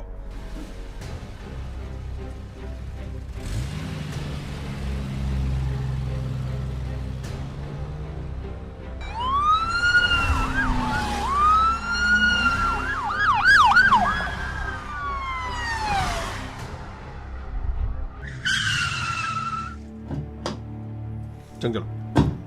아이 너거 좀 사이 절로 어두거네 머닝 파워로 생기는 말 알래 솜 정절로 ꯐꯅꯤꯆꯔ ꯀꯃꯥꯏ ꯊꯣꯡ ꯊꯤꯜꯂꯣ ꯐꯅꯤꯆꯔ ꯀꯔꯤꯅꯣ ꯌꯨꯝꯁꯦ ꯊꯣꯡ ꯑꯝꯇ ꯍꯥꯡꯗꯣꯛꯄꯤꯌꯣ ꯃꯤ ꯂꯩꯕ꯭ꯔꯣ ꯑꯩꯈꯣꯏ ꯄꯨꯂꯤꯁꯀꯤ ꯃꯤ ꯂꯥꯛꯏꯌꯦ ꯊꯣꯡ ꯑꯝꯇ ꯍꯥꯡꯗꯣꯛꯄꯤꯁꯦ ꯁꯔ ꯀꯔꯤꯒꯤꯅꯣ ꯅꯪꯅ ꯏꯄꯥ ꯄꯥꯈꯠꯄꯗꯨꯕꯣ ꯄꯨꯂꯤꯁ ꯂꯥꯛꯄꯁꯦ ꯄꯥꯈꯠꯄ꯭ꯔꯣ ꯁꯔ ꯄꯥꯈꯠꯄ ꯅꯠꯇꯦ ꯏꯊꯥ ꯊꯥꯖꯗꯅ ꯄꯨꯂꯤꯁꯀꯤ ꯇꯤꯝ ꯑꯃ ꯂꯩꯔꯝꯕꯗꯨꯗ ꯀꯔꯤꯒꯤꯅꯣꯗ ꯅꯪꯅ ꯀꯔꯤꯅꯣ ꯄꯨꯂꯤꯁ ꯎꯗꯕꯗꯧꯅ ꯁꯨꯃꯥꯡ ꯂꯤꯂꯥꯗꯁꯨ ꯄꯨꯂꯤꯁ ꯎꯕꯗꯤ ꯅꯪ ꯏꯄꯥ ꯄꯥꯈꯠꯄ꯭ꯔꯅꯦ ꯅꯁꯦꯟ ꯊꯦꯡꯒꯅꯨꯀꯣ ꯄꯨꯂꯤꯁ ꯍꯥꯏꯕꯁꯤꯗꯤ ꯑꯗꯨꯝ ꯇꯥꯏꯕꯪ ꯃꯤꯑꯣꯏꯕꯅ ꯂꯩꯔꯤꯕ ꯃꯈꯩ ꯑꯗꯨꯝ ꯂꯩꯒꯅꯤ ꯄꯨꯂꯤꯁꯀꯤ ꯃꯊꯧꯗꯤ ꯀꯔꯤꯅꯣ ꯑꯥꯏꯟ ꯀꯥꯏꯕ ꯃꯤꯁꯤꯡꯕꯨ ꯐꯒꯠꯄꯅꯤꯀꯣ ꯑꯥꯏꯟ ꯀꯥꯏꯗꯕ ꯃꯤꯒꯤ ꯃꯅꯥꯛꯇꯗꯤ ꯄꯥꯛ ꯂꯥꯛꯑꯣꯏ ꯑꯗꯨ ꯀꯔꯤꯅꯣ ꯋꯥꯐꯝ ꯑꯃꯇ ꯑꯩꯈꯣꯏ ꯁꯥꯔ ꯂꯩ ꯗꯤꯄꯛ ꯁꯔ ꯗꯤꯄꯛꯁꯤ ꯈ꯭ꯋꯥꯏꯗꯒꯤ ꯂꯨꯅ ꯇꯤꯟꯅꯕꯁꯤ ꯆꯤꯡꯈꯩ ꯁꯔ ꯍꯣꯏ ꯆꯤꯡꯈꯩ ꯍꯥꯏꯔꯕꯁꯨ ꯑꯗꯨꯝ ꯌꯥꯏ ꯀꯔꯤ ꯆꯤꯡꯈꯩ ꯍꯥꯏꯔꯕꯁꯨ ꯌꯥꯏ ꯆꯤꯡꯈꯩ ꯑꯣꯏꯍꯟꯅꯤꯡꯗꯕ ꯆꯤꯡꯈꯩꯗꯒꯤ ꯍꯦꯟꯅ ꯂꯨꯅ ꯇꯤꯟꯅꯕ ꯑꯃ ꯂꯩꯕ꯭ꯔꯣ ꯁꯔ ꯑꯗꯨꯒꯤ ꯋꯥ ꯅꯠꯇꯦ ꯑꯩꯗꯤ ꯑꯌꯥꯝꯕ ꯑꯩꯒ ꯂꯣꯏꯅꯕ ꯃꯤꯁꯤꯡꯁꯦ ꯁꯔ ꯑꯩꯗꯤ ꯂꯨꯅ ꯂꯣꯏꯅ ꯇꯤꯟꯅꯖꯕ ꯁꯤꯃꯅ ꯍꯦꯜꯂꯤ ꯑꯗꯨꯒ ꯁꯤꯃꯅ ꯋꯥꯠꯂꯤ ꯍꯥꯏꯕ ꯂꯩꯖꯗꯦ ꯃꯤ ꯑꯃꯈꯛꯅ ꯃꯃꯥꯟꯅꯕ ꯑꯃꯈꯛ ꯇꯤꯟꯅꯒꯗꯕꯅꯤ ꯑꯗꯨ ꯂꯩꯇꯦꯗꯅ ꯁꯔ ꯔꯥꯏꯠ ꯆꯨꯝꯃꯤ ꯃꯤ ꯑꯃꯗꯤ ꯃꯃꯥꯟꯅꯕ ꯑꯃ ꯍꯥꯏꯕꯗꯨ ꯌꯥꯗꯦ ꯑꯅꯤ ꯑꯍꯨꯝ ꯃꯔꯤ ꯃꯉꯥ ꯂꯩꯕ ꯌꯥꯏꯀꯣ ꯑꯦꯅꯤꯋꯦ ꯑꯃ ꯑꯣꯏꯔꯦ ꯅꯪꯒꯤ ꯅꯃꯥꯟꯅꯕ ꯈ꯭ꯋꯥꯏꯗꯒꯤ ꯅꯨꯡꯁꯤꯕꯗꯨ ꯆꯤꯡꯈꯩꯅ ꯑꯣꯏꯔꯝꯗꯕꯗꯤ ꯌꯥꯏꯀꯣ ꯁꯔ ꯑꯗꯨꯒꯤ ꯋꯥ ꯅꯠꯇꯦ ꯁꯔ ꯆꯤꯡꯈꯩꯁꯨ ꯑꯩꯅ ꯌꯥꯝ ꯅꯨꯡꯁꯤꯖꯕ ꯑꯩꯒꯤ ꯏꯃꯥꯟꯅꯕꯁꯤꯡꯒꯤ ꯃꯔꯛꯇꯒꯤ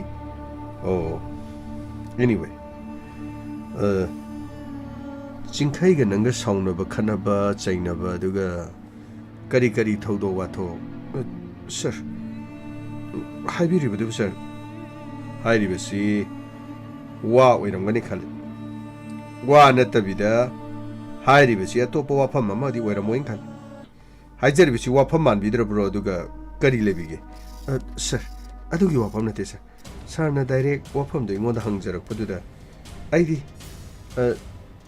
ꯆꯤꯡꯈꯩꯒꯤ ꯃꯤꯁꯤ ꯑꯁꯤꯒꯤ ꯃꯇꯥꯡꯗꯁꯨ ꯑꯩꯅ ꯈꯪꯖꯕ ꯈꯔꯗꯤ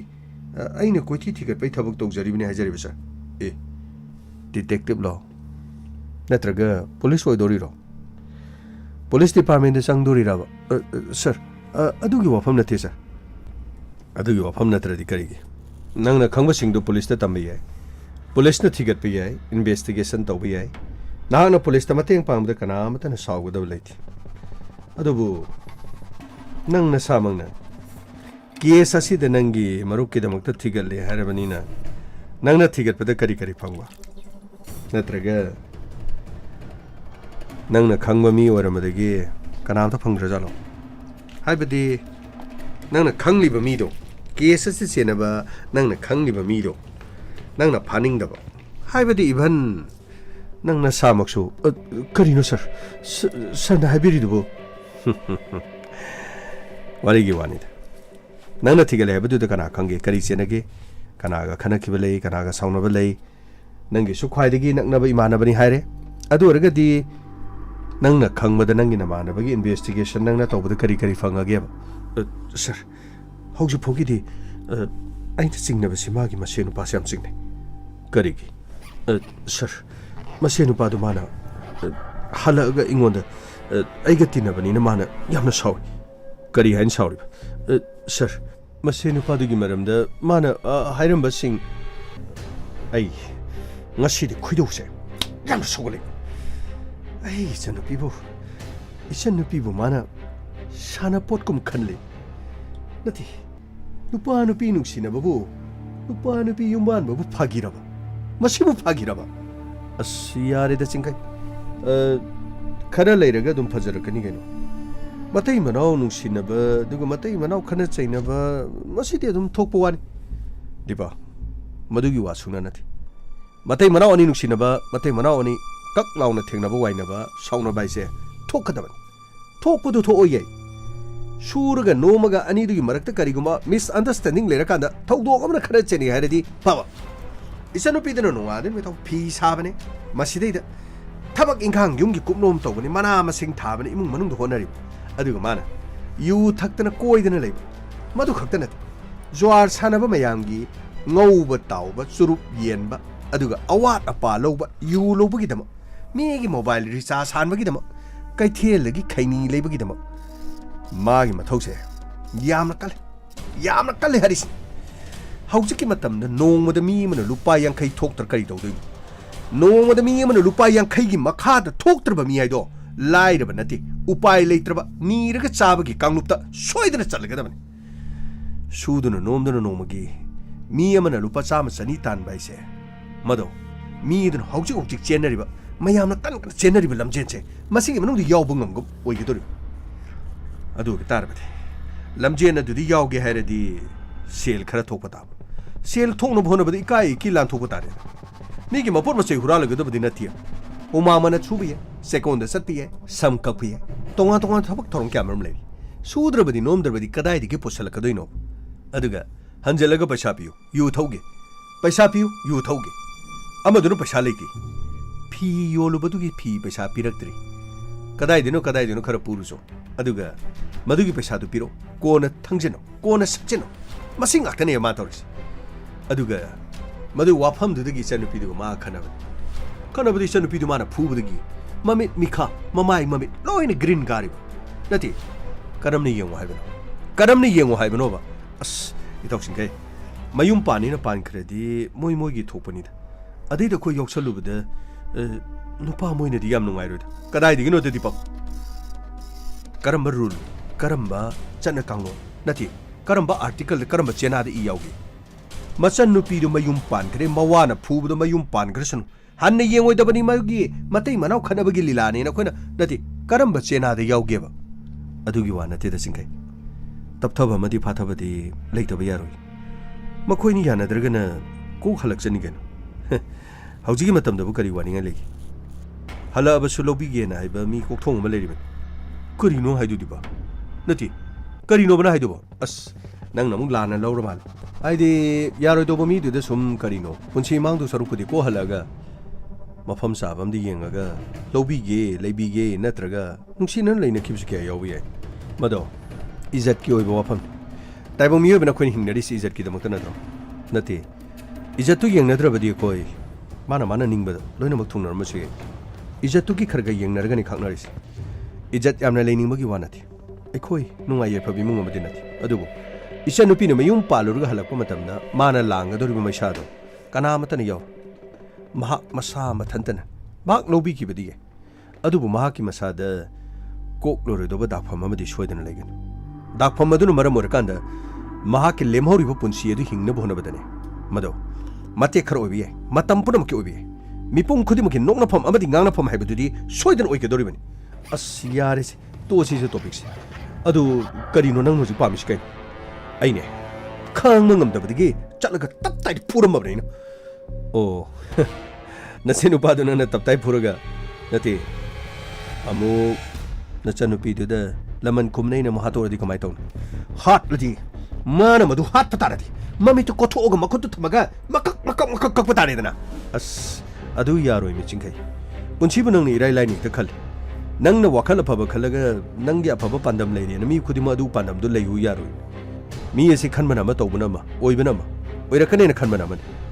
ꯑꯗꯨꯒ ꯑꯣꯏꯔꯣꯏꯅ ꯈꯟꯕꯗꯒꯤ ꯑꯣꯏꯈꯤꯕꯅ ꯀꯥꯡꯕꯨ ꯊꯥꯖꯗꯕ ꯀꯣꯝꯗ ꯉꯥ ꯂꯩꯌꯦꯅ ꯏꯄꯥ ꯏꯄꯨꯅ ꯍꯥꯏꯅꯩꯗꯨ ꯅꯪ ꯈꯪꯗ꯭ꯔꯣ ꯌꯥꯔꯦ ꯇꯣꯛꯁꯤ ꯑꯁꯨꯝꯅ ꯁꯥꯔ ꯑꯩ ꯃꯍꯥꯛꯀ ꯋꯥꯔꯤ ꯁꯥꯟꯅꯗꯨꯅ ꯂꯩꯔꯤꯉꯩꯗ ꯃꯁꯦ ꯅꯨꯄꯥ ꯐꯨꯔꯨꯔꯒ ꯍꯜꯂꯛꯄꯗ ꯋꯥꯔꯤ ꯋꯥꯇꯥꯏ ꯁꯥꯟꯅꯈꯤ ꯗꯤꯄꯥ ꯐꯔꯦ ꯑꯗꯣꯝꯒꯤ ꯏꯃꯥꯟꯅꯕꯕꯨ ꯅꯪꯅ ꯐꯖꯅ ꯊꯦꯝꯖꯤꯟꯗꯨꯅ ꯐꯥꯖꯤꯜꯂꯤ ꯄꯨꯟꯁꯤꯜꯂꯤ ꯍꯥꯏꯕꯒꯤ ꯋꯥꯔꯤ ꯈꯔꯗꯤ ꯇꯥꯔꯦ ꯑꯗꯨꯕꯨ ꯑꯦꯅꯤꯋꯦ ꯐꯨꯔꯨꯔꯕ ꯃꯇꯨꯡꯗ ꯑꯗꯣ ꯅꯪꯒꯤ ꯐꯣꯟ ꯅꯝꯕꯔꯁꯤꯕꯨ ꯀꯌꯥ ꯂꯩꯒꯦ ꯁꯥꯔ ꯀꯔꯤ ꯃꯇꯥꯡ ꯀꯩꯁꯨ ꯇꯧꯗꯦꯗ ꯅꯪꯒꯤ ꯐꯣꯟ ꯅꯝꯕꯔꯁꯤ ꯑꯩꯈꯣꯏꯅ ꯑꯃꯈꯛ ꯁꯨꯝ ꯊꯦꯡꯅꯕ ꯍꯥꯏꯇꯥꯔꯦ ꯑꯗꯨꯕꯨ ꯐꯣꯟ ꯅꯝꯕꯔꯁꯤ ꯑꯇꯣꯞꯄ ꯅꯝꯕꯔ ꯑꯃ ꯄꯥꯏꯕ ꯃꯥꯜꯂꯤ ꯅꯪꯒꯤ ꯅꯝꯕꯔꯗꯨꯕꯨ ꯑꯔꯣꯏꯕꯗꯨ ꯀꯌꯥꯅꯣ ꯁꯥꯔ 74 ꯍꯥꯏꯕ ꯁꯥꯔ ꯑꯣ 74 ꯑꯗꯨꯗꯤ ꯑꯩꯈꯣꯏꯗ ꯂꯩꯔꯤꯁꯤꯒ ꯃꯥꯟꯅꯗꯦꯅꯦ ꯅꯪꯒꯤꯁꯤ ꯁꯥꯔ ꯃꯇꯝ ꯑꯃꯗ ꯄꯥꯏꯔꯝꯕ ꯑꯗꯨ ꯍꯧꯖꯤꯛ ꯄꯥꯏꯈꯤꯗꯕ ꯇꯥꯍꯧꯕꯗꯒꯤ ꯁꯤꯖꯤꯟꯅꯗꯕꯁꯨ ꯂꯩ ꯑꯣ ꯁꯤꯝꯁꯤ ꯈꯔ ꯌꯥꯝꯅ ꯄꯥꯏꯕꯁꯤꯕꯨ ꯀꯔꯤ ꯃꯔꯝꯒꯤꯅꯣ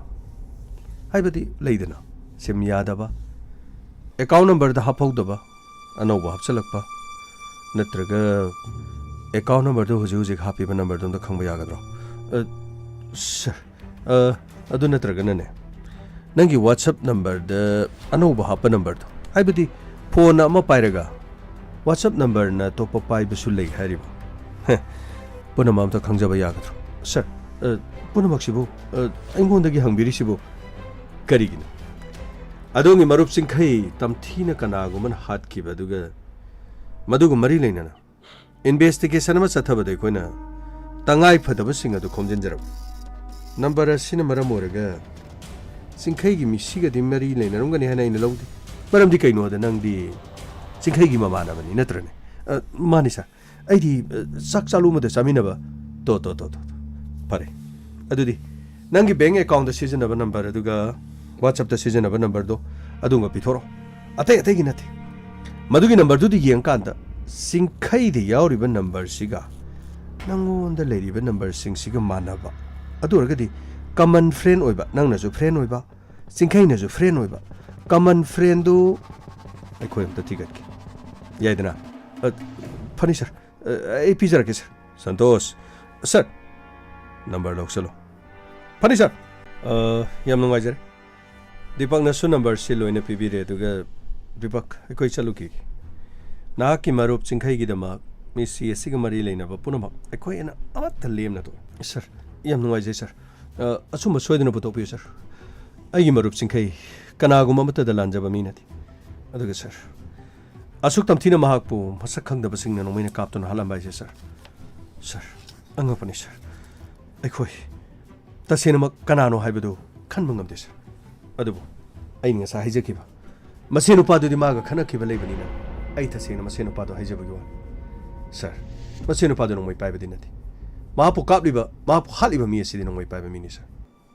एनीवे दीपक नोमै हाइबा सिमी मने हेक्ता पाइबा याति लाइसेंस पाइरगा नोमै पाइबि अदुसु महाकि मसादा तोंगाना नोमै पाइबा याबगि होम डिपार्टमेंट मखोइदा कोना थिजलकांदा मसे नोमै पाइबा याबा मिनी हाइरगा पाइ अदुबु मणिपुरदि नोमै पाइबा याबा मिसु पाइबा यादबा मिसु पंगपीदा पीबा पंगपाइदा पाइबा पंगकापता कापा पंगाता हातपगि थौदोक्ति लेतबा नथेदना सर कनाना खंग लाइसेंस पाइबा मी मदगी वाइरगा नोंमैदो कापलंबसु एनीवे नोंमैदो 0.32 गी नोंमै मरुनी सेंगना हाइरबदा लाइसेंस कन एनीवे अखोय चनबा तौकी अदो लोइसिलकपदैना नोंगोंदा इन हंबम खंलै सर करी रोमासे नंगी मरुप सिंखैगी मचनुपिनिको माने सर मचनुपिनी अइगी सदुम मिचनुपिनी ओ ओके नंगी नमानबगी मचनुपिनी नंगी सुन सनुपिनी फरे दुदी खोइ चनबा तौकी अदो दीपक अखोइ लामे गाइना नंग इपा पाखतपा तौनुको मदुदगी सुम पाखतखिदना युम थादोगा चटके खोटके गादि खनबा याद्रे सर वफम सिबु सर नते केस असिगे अचुम्बा लंगला लंजिनसे हेक खंगकपा मतमदा नंगसु नंगी नमाना भाटखिबदुगी असेंबदुदि खंगनिंद्रो सर अइ यामना खंजनिंग तो अदुनि कनाना खंग केस असिगी वारोइसिन पुरमदाइदा दरकार लेबदुगी नंग हेक दरकार लेर सत हेक दरकार लेबदि नंग फट दरकार केस असिगी मतंगदा नंग सि मरु ओइरेन खलो अदु मरु ओइरामनिना नंग अमुक छत उनबगी मतंग तंजागा लासु अखोइना फट कौबदा नंगना फट लाकपा याननबा चथोक्तनबगी सर अदुगिदि केस खनबिरो अइ करीमता ससरोइ सर अइ अदुम लेजगनि सर गुड अदु याम फरे अदुदि अखोइ चनबा तौगेको फनी सर गमै सर चनबा तौसी फनी सर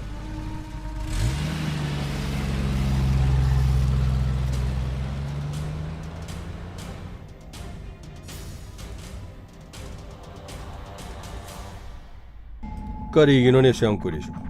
नते नखोइगे पुलिस स्टेशन सिबो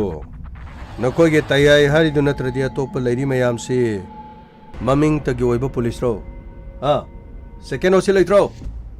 नोय अतोप सेकेंड ओसी लैत्रो सर ꯀꯔꯤꯅꯣ ꯍꯥꯏꯕꯤꯅꯤꯡꯉꯤ ꯁꯤ ꯁꯔ ꯑꯩ ꯅꯪꯒꯤ ꯃꯤꯡꯗꯨ ꯀꯔꯤꯕ ꯁꯔ ꯔꯥꯖꯦꯟ ꯍꯥꯏꯕꯅꯤ ꯑꯗꯨꯗꯤ ꯀꯣꯛ ꯂꯧꯊꯣꯔꯛꯑꯣꯗꯅ ꯏꯆꯥꯗꯣ ꯄꯨꯊꯣꯔꯛꯑꯣꯗꯅ ꯊꯥꯗꯣꯔꯛꯑꯣꯗꯅ ꯁꯤ ꯆꯦ ꯆꯥꯡ ꯂꯣꯏ ꯂꯩꯔꯦ ꯁꯤꯗ everything ꯁꯤ ꯂꯣꯏ ꯂꯩꯔꯦ ꯄꯩꯁꯥ ꯀꯌꯥ ꯄꯥꯝꯃꯤꯅꯣ ꯍꯥ ꯂꯨꯄꯥ ꯀꯌꯥ ꯄꯥꯝꯃꯤꯅꯣ ꯏꯆꯥ ꯑꯗꯨꯅ ꯍꯥꯟꯅꯗꯒꯤ ꯐꯖꯅ ꯄꯨꯟꯁꯤꯟꯗꯅ ꯅꯈꯣꯏꯅ ꯊꯝꯃꯦ ꯅꯈꯣꯏꯅ ꯇꯧꯅꯤꯡꯕ ꯇꯧꯗ ꯑꯉꯥꯡꯗꯨ ꯀꯔꯤꯝꯇ ꯆꯥ ꯊꯛꯇꯗꯅ ꯂꯣꯏꯅ ꯄꯤꯛꯁꯟꯗꯅ ꯃꯁꯥꯗꯣ ꯂꯣꯏꯔꯝꯃꯅꯤ ꯑꯩꯅ ꯑꯉꯥꯡ ꯑꯗꯨ ꯂꯧꯊꯣꯛꯅ ꯍꯣꯠꯅꯕ ꯃꯇꯝꯗ ꯃꯐꯝ ꯑꯁꯤꯗ ꯂꯥꯛꯑꯒ ꯅꯈꯣꯏꯒꯤ ꯇꯌꯥꯏ ꯍꯥꯏꯗꯨꯅ ꯑꯌꯦꯠꯄ ꯄꯤꯕꯗꯒꯤ ꯑꯩꯒꯤ ꯏꯆꯥ ꯑꯗꯨꯕꯨ ꯑꯩꯅ ꯄꯨꯗꯨꯅ ꯂꯥꯛꯄ ꯅꯠꯇ꯭ꯔꯣ ꯍꯣꯏ ꯁꯠ ꯁꯠ ꯊꯥꯗꯣꯔꯛ ꯆꯦ ꯆꯥꯡꯗꯨ ꯁꯤꯗ ꯂꯩꯔꯦ ꯁꯤꯗ ꯌꯥꯎꯔꯤꯁꯤ ꯀꯣꯔꯠꯀꯤ ꯆꯦꯅꯤ ꯕꯦꯜꯗꯅꯤ ꯊꯣꯛꯀꯗꯧꯔꯤꯕꯁꯤ ꯋꯥꯔꯧꯕꯤꯕ ꯌꯥꯗꯦ ꯁꯔ ꯑꯩꯈꯣꯏ ꯁꯔ ꯂꯥꯛꯑꯦ ꯀꯦꯁ ꯑꯁꯤ ꯃꯥꯅ ꯄꯥꯏꯕꯅꯤꯅ ꯀꯔꯤ ꯃꯥꯅ ꯄꯥꯏꯕꯅꯤ ꯃꯥꯅ ꯊꯥꯗꯣꯛꯀꯅꯤ ꯁꯤꯅꯤꯅꯦ ꯅꯠꯇꯦ ꯑꯩꯒꯤ ꯏꯆꯥꯁꯤ ꯃꯐꯝ ꯑꯁꯤꯗ ꯃꯩꯒ ꯆꯤꯡꯗꯅ ꯃꯐꯝ ꯑꯁꯤꯗ ꯃꯩꯒ ꯆꯤꯡꯗꯅ ꯇꯧꯔꯕꯗꯤ ꯃꯍꯥꯛ ꯂꯥꯛꯇ꯭ꯔꯤꯅ ꯗꯥꯛꯇꯔꯗ ꯄꯨꯔꯣꯏꯗ꯭ꯔꯣ ꯍꯣꯁꯄꯤꯇꯥꯜꯗ ꯄꯨꯔꯣꯏꯗ꯭ꯔꯣ ꯅꯠꯇꯦ ꯗꯣꯛꯇꯔꯅ ꯂꯥꯌꯦꯡꯕ ꯌꯥꯔꯣꯏ ꯀꯥꯏꯅ ꯍꯥꯏꯗꯣꯔꯤꯕ꯭ꯔꯅꯦ ꯑꯣꯏ ꯅꯈꯣꯏꯒꯨꯝꯕ ꯀꯌꯥꯁꯤ ꯊꯦꯡꯅꯗꯨꯅ ꯂꯥꯛꯂꯕ ꯕꯤꯔ ꯃꯪꯒꯣꯜꯅꯤꯅꯦ ꯕꯤꯔ ꯃꯪꯒꯣꯜ ꯑꯩ ꯀꯥꯟꯅꯗꯕꯣ ꯆꯠ ꯐꯣꯟ ꯇꯧ ꯑꯩꯅ ꯊꯥꯗꯣꯛꯈ꯭ꯔꯒꯦ ꯅꯪ ꯂꯥꯛꯄꯒ ꯍꯣꯔꯦꯟ ꯁꯣꯏ ꯑꯗꯨ ꯑꯣꯟꯊꯣꯛ ꯑꯣꯟꯖꯥꯟ ꯇꯧꯒꯦ ꯌꯥꯝ ꯊꯨꯅ ꯌꯥꯝ ꯊꯨꯅ ꯆꯠ ꯐꯣꯟ ꯇꯧꯔꯒ ꯆꯠꯇꯅ ꯍꯥꯏꯌꯣ ꯁꯔ ꯑꯩꯅ ꯐꯣꯟꯁꯤ ꯇꯁꯦꯡꯅ ꯇꯧꯗꯕ ꯇꯥꯔꯗꯤ ꯀꯔꯤ ꯇꯧꯕꯤꯗꯣꯔꯤ ꯁꯤꯁꯨ ꯃꯑꯣꯡ ꯑꯃꯅꯤꯅꯦ ꯁꯣꯜꯂꯤ ꯁꯣꯟꯖꯨꯅꯗꯅ ꯁꯨꯃꯥꯏꯅ ꯇꯧꯗꯅ ꯐꯦꯔꯦ ꯍꯥꯏ ꯂꯩꯔꯒ ꯑꯩꯅ ꯐꯣꯟ ꯇꯧꯗꯕ ꯇꯥꯔꯗꯤ ꯀꯔꯤ ꯇꯧꯗꯣꯔꯤ ꯀꯥꯏꯅ ꯍꯥꯏꯔꯣ ꯅꯪ ꯅꯃꯤꯡ ꯍꯥꯏꯔꯣ ꯅꯃꯤꯡꯗꯣ ꯑꯃꯨꯛ ꯍꯥꯏꯔꯣ ꯑꯩ ꯉꯁꯥꯏꯅ ꯃꯤꯡ ꯍꯥꯏꯖꯈ꯭ꯔꯦ ꯑꯩꯒꯤ ꯃꯤꯡ ꯔꯥꯖꯦꯟ ꯔꯥꯖꯦꯟ ꯅꯄꯥ ꯃꯃꯤꯡ ꯍꯥꯏꯔꯣ ꯑꯩꯒꯤ ꯏꯄꯥꯒꯤ ꯃꯃꯤꯡ ꯆꯥꯎꯕꯟ ꯂꯩꯀꯥꯏ ꯍꯥꯏꯔꯣ ꯁꯔ ꯂꯩꯀꯥꯏ ꯈꯪꯉꯒ ꯀꯔꯤ ꯇꯧꯕꯤꯒꯦ ꯍꯥꯏꯅꯣ ꯊꯕꯛ ꯊꯥꯗꯠꯄꯤꯒꯦ ꯍꯥꯏꯔꯣ ꯑꯩꯈꯣꯏ ꯁꯔꯁꯨ ꯂꯥꯛꯑꯦ ꯀꯨꯝꯍꯩ ꯅꯨꯡꯉꯥꯏꯔꯅꯤ ꯍꯧꯖꯤꯛ ꯀꯔꯤ ꯀꯨꯝꯍꯩ ꯅꯨꯡꯉꯥꯏꯕ ꯀꯔꯤ ꯀꯨꯝꯍꯩ ꯅꯨꯡꯉꯥꯏꯕ꯭ꯔꯣ ꯅꯣꯏ ꯈꯛꯇꯔꯅꯤ ꯉꯝꯃꯤꯁꯤꯕꯣ ꯅꯣꯏ ꯈꯛꯇꯔꯣ ꯂꯥꯛꯈꯤꯁꯤꯅ ꯄꯨꯝꯅꯃꯛꯇꯣ ꯉꯁꯤꯗꯤꯅꯦ ꯌꯩꯊꯦꯛꯍꯟꯒꯦ ꯄꯨꯝꯅꯃꯛ ꯌꯩꯊꯦꯟꯒꯦ ꯌꯩꯊꯦꯟꯕ꯭ꯔꯥ ꯌꯩꯔꯕ꯭ꯔꯥ ꯑꯃꯗꯤ ꯁꯣꯏꯔꯔꯣꯏ ꯉꯁꯤꯗꯤ ꯀꯨꯝꯍꯩꯗꯤ ꯌꯦꯡꯕ ꯅꯨꯡꯉꯥꯏꯔꯦ ꯁꯥꯔꯤꯉꯩꯗ ꯒꯃꯩ ꯁꯔ ꯀꯔꯤꯅꯣ ꯑꯂꯩꯁꯦ ꯁꯔ ꯑꯁꯤꯗꯤ ꯀꯔꯤꯅꯣ ꯅꯍꯥꯟꯒꯤ ꯁꯛ ꯌꯥꯝ ꯊꯛꯈ꯭ꯔꯕ ꯅꯨꯄꯥꯗꯨꯅꯤꯅꯦ ꯁꯔ ꯈꯣꯏꯗꯧ ꯈꯔ ꯁꯥꯎꯒꯠꯇꯅ ꯂꯥꯛꯂꯤꯉꯩꯁꯤꯗ ꯂꯥꯛꯑꯣ ꯆꯪꯉꯁꯤ ꯂꯥꯛꯑꯣ ꯀꯔꯤꯅꯣ ꯁꯔ ꯍꯩꯔꯥꯡꯉꯤꯗꯩ ꯀꯔꯤꯅꯣ ꯌꯨꯔꯥꯡꯉꯤ ꯍꯥꯏꯕ꯭ꯔꯥ ꯀꯔꯤꯅꯣ ꯁꯔ ꯃꯩꯇꯩꯒꯤ ꯀꯔꯤꯅꯣ ꯏꯄꯥ ꯏꯄꯨꯁꯤꯡꯒꯤ ꯌꯥꯝꯅ ꯐꯖꯕ ꯄꯥꯎꯔꯧ ꯑꯃ ꯂꯩꯕꯗꯣ ꯅꯤꯡꯁꯤꯡꯂꯛꯑꯦꯗ ꯁꯔ ꯍꯩꯔꯥꯡꯉꯤꯉꯩꯗ ꯌꯨꯔꯥꯡꯉꯦꯅ ꯏꯟꯁꯄꯦꯛꯇꯔ ꯅꯪꯕꯨ ꯅꯨꯃꯤꯠ ꯀꯌꯥꯅꯤ ꯉꯥꯏꯈꯣ ꯍꯥꯏꯕꯅꯣꯅꯦ ꯅꯠꯇꯦ ꯑꯩꯈꯣꯏ ꯃꯐꯝ ꯑꯁꯤꯗ ꯉꯥꯏꯔꯤꯁꯦ ꯀꯌꯥꯝ ꯀꯨꯏꯔꯒꯦ ꯅꯠꯇꯦ ꯀꯌꯥꯝ ꯀꯨꯏꯔꯒꯦ ꯑꯩꯈꯣꯏꯒꯤ ꯃꯇꯝꯁꯤ ꯅꯪꯅ ꯁꯤꯡꯕ ꯉꯝꯒꯗ꯭ꯔꯣ ꯅꯪꯅ ꯄꯨꯈꯠꯄ ꯉꯝꯒꯗ꯭ꯔꯣ ꯅꯪ ꯄꯨꯈꯠ ꯉꯝꯗ꯭ꯔꯣ ꯀꯔꯤꯅꯣ ꯇꯥꯛꯄꯤꯔꯤꯕ ꯋꯥꯐꯝꯗꯨꯕꯣ ꯅꯆꯥ ꯑꯐꯕꯗꯤ ꯄꯣꯛꯀꯦ ꯂꯩꯇ꯭ꯔꯦ ꯅꯆꯥ ꯐꯠꯇꯕ ꯄꯣꯛꯑꯒ ꯑꯩꯈꯣꯏꯗ ꯇꯥꯏꯅꯕꯤꯒꯦ ꯍꯥꯏꯔꯣ ꯃꯐꯝ ꯑꯁꯤꯗ ꯂꯥꯛꯑꯒ ꯈꯣꯟ ꯀꯜꯂꯣꯁꯤ ꯀꯅꯥꯅ ꯍꯥꯏꯒꯦ ꯁꯤꯒꯤ ꯃꯐꯝꯁꯤ ꯂꯥꯛ ꯈꯣꯟ ꯀꯜꯂꯣꯁꯤ ꯀꯅꯥ ꯍꯥꯏꯒꯦ ꯏꯟꯁꯄꯦꯛꯇꯔ ꯆꯦ ꯆꯥꯡ ꯂꯩꯔꯕꯅꯤ ꯁꯤꯗ ꯁꯥꯟꯊ ꯎꯠꯂꯨ ꯁꯔ ꯆꯦ ꯆꯥꯡ ꯁꯤꯗ ꯂꯣꯏꯅ ꯂꯩꯖꯔꯦ ꯁꯤꯒꯤ ꯆꯦ ꯆꯥꯡꯁꯤ ꯑꯉꯥꯡ ꯊꯥꯗꯣꯛꯄ ꯌꯥꯅꯤꯗꯤ ꯀꯅꯥ ꯍꯥꯏꯒꯦ ꯁꯤꯒꯤ ꯆꯦ ꯆꯥꯡꯁꯤꯅ ꯑꯉꯥꯡ ꯊꯥꯗꯣꯛꯄ ꯌꯥꯅꯤ ꯁꯤ ꯀꯅꯥꯅ ꯍꯥꯏꯒꯦꯕ ꯁꯤꯒꯤ ꯆꯦꯁꯤ ꯑꯩꯅ ꯁꯨꯃꯥꯏꯅ ꯄꯥꯏꯔꯒ ꯁꯨꯃꯥꯏꯅ ꯀꯔꯤꯅꯣ ꯁꯔ ꯂꯣꯏꯅ ꯁꯦꯒꯥꯏꯕꯤꯔꯤꯗꯨꯕꯨ ꯅꯪꯒꯤ ꯀꯩꯁꯨ ꯅꯠꯇꯕ ꯆꯦ ꯆꯥꯡꯁꯤꯅ ꯅꯪꯒꯤ ꯅꯆꯥ ꯊꯥꯗꯣꯛꯄ ꯌꯥꯒꯗꯕ ꯅꯠꯇꯦ ꯆꯦꯗꯣ ꯑꯩꯅ ꯃꯐꯝ ꯑꯁꯤꯗ ꯄꯨꯔꯛꯇꯦꯅ ꯍꯥꯏꯔꯗꯤ ꯅꯪ ꯀꯩꯗꯧ ꯇꯥꯔꯦ ꯀꯩꯅꯣ ꯁꯔ ꯆꯦꯗꯤ ꯑꯩꯅ ꯍꯧꯖꯤꯛ ꯄꯤꯖꯔꯤꯕꯗꯨꯗꯤ ꯀꯔꯝ ꯀꯥꯟ ꯄꯤꯔꯤꯕ ꯀꯔꯝ ꯀꯥꯟ ꯄꯤꯔꯤꯅꯣ ꯆꯦꯗꯣ ꯅꯪꯅ ꯁꯦꯒꯥꯏꯕ ꯄꯨꯔꯒ ꯂꯥꯛꯏ ꯑꯩꯈꯣꯏꯕꯨ ꯎꯁꯤꯠꯇ꯭ꯔꯤꯕ꯭ꯔꯣ ꯅꯈꯣꯟ ꯑꯋꯥ ꯋꯥꯡꯉꯒ ꯄꯨꯂꯤꯁ ꯁ꯭ꯇꯦꯁꯟꯗ ꯒꯨꯟꯗꯥ ꯇꯧꯒꯅꯤ ꯁꯤꯕꯨ ꯌꯥꯕ꯭ꯔꯥ ꯅꯠꯇꯦ ꯑꯩꯈꯣꯏ ꯁꯤꯗ ꯂꯩꯔꯤꯁꯤꯕꯨ ꯅꯈꯣꯏꯒꯤ ꯅꯃꯥ ꯅꯄꯥꯒꯤ ꯃꯤꯅꯥꯏꯔꯕ ꯑꯩꯈꯣꯏꯁꯦ ꯅꯈꯣꯏꯒꯤ ꯅꯄꯥ ꯅꯄꯥꯒꯤ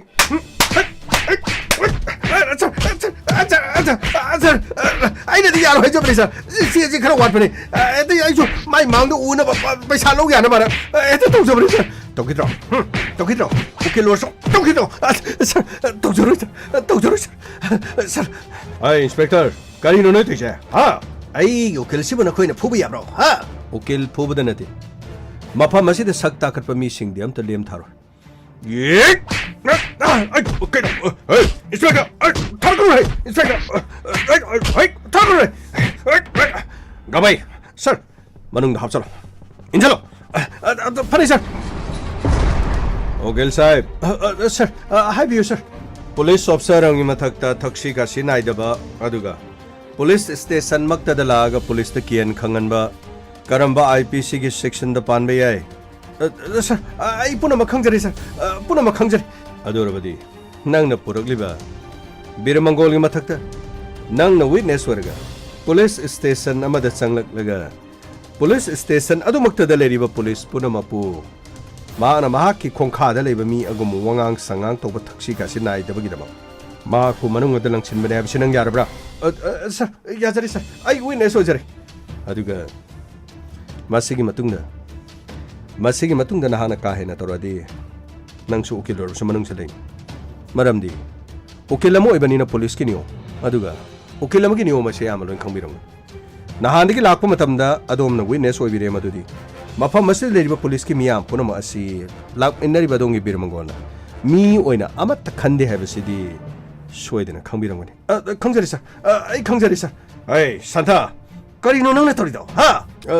야마 마시디 카라 베라레 야마나 시데도 폴리스 스테이션 상가가 미게 폴리스 옵사라마도 미 오이노 보왕강디 파네 얌 좀보르수 벨로 톡불라 보르수 야마이 원강 상강두디 해망그레다 야마기 용다 레이브 누피 양강다 똑똑 타복도 폴리스 스테이션다 라가 폴리스 스테이션다 레리브 미싱지보 아동이 용기 누피 양강나 봐 나티바 야마로 또 디엄 라레 시디 아이노 위네스니 시디 야마 숭아 야로 yamba upay chon leki ado ai che sang khara torgane yamba ngasi pongkun bari monungda yamba ga aduga isanu paga lokthokna na ba ai karino kaino soidra ai hona jarke ai khara thune chalu ne hai nang bo chalu ne chachari yamba kaya dano sir karino sir gi phone ai sir kana muhi alo muhi kari le sir khara thunungta ai location thaja kramni sir Kari location. Sir, kitang tuna sa piro mafam duda sir. Handakti suidong madre sir. Handakti suidong madre. Anyway, pare. Sir, handakti sir. Kesi kara lubani na sir. Ay khang. Ay ne khang na dum torokani. Aduga. CLD anu sobsela kanu. Nang na taba topa informer lai habasi. Sir, som pagi yuani ka torge sir. Akoi sir tayai. Sir, nanai ki dum khar soidra lore. Pare dudi. Yare. Gamai. Sir. Akoi ki tingok toro. Pani sir. Khara thuna chana ba tokshi. Phagni sir.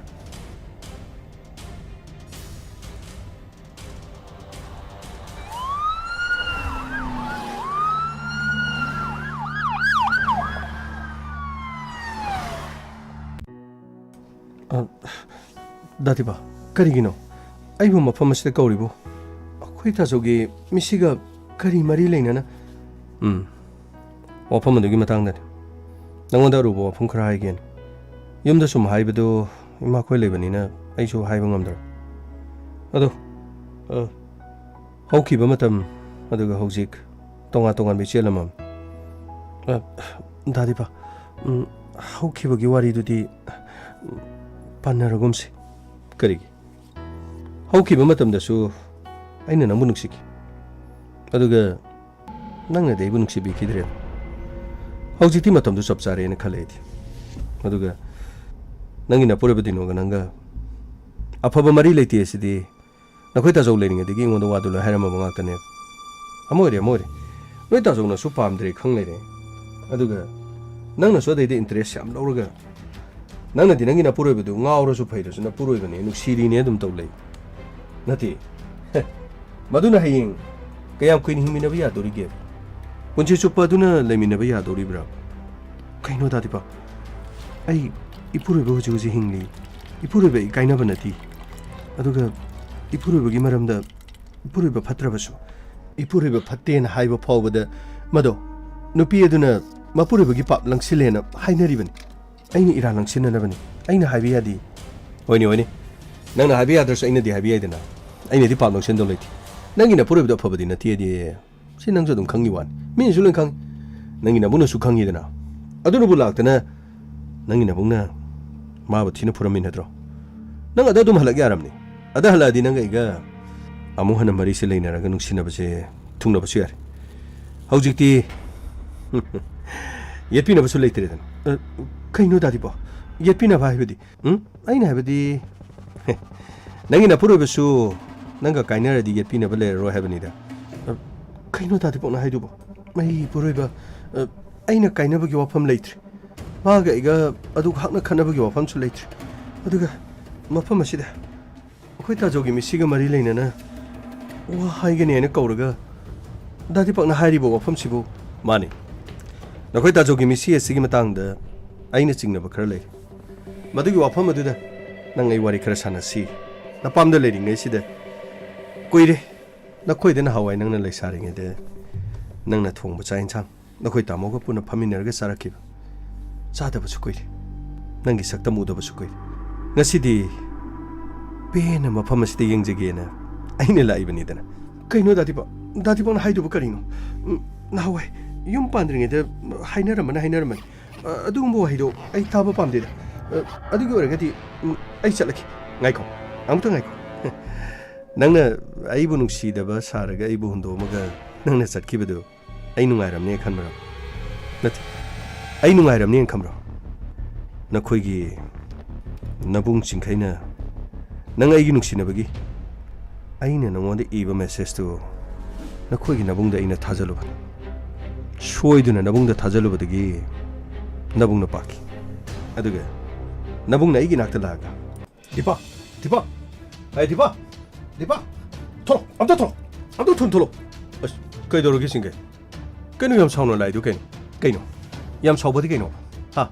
si kaino sida nang ni iri si kaino ba kai doro gi aini iba bu kaino nangna ingoda tharaiba message kari amta yuni nangna ingoda tharaiba message kari no ba kada roma nanga iga leinari ba mari se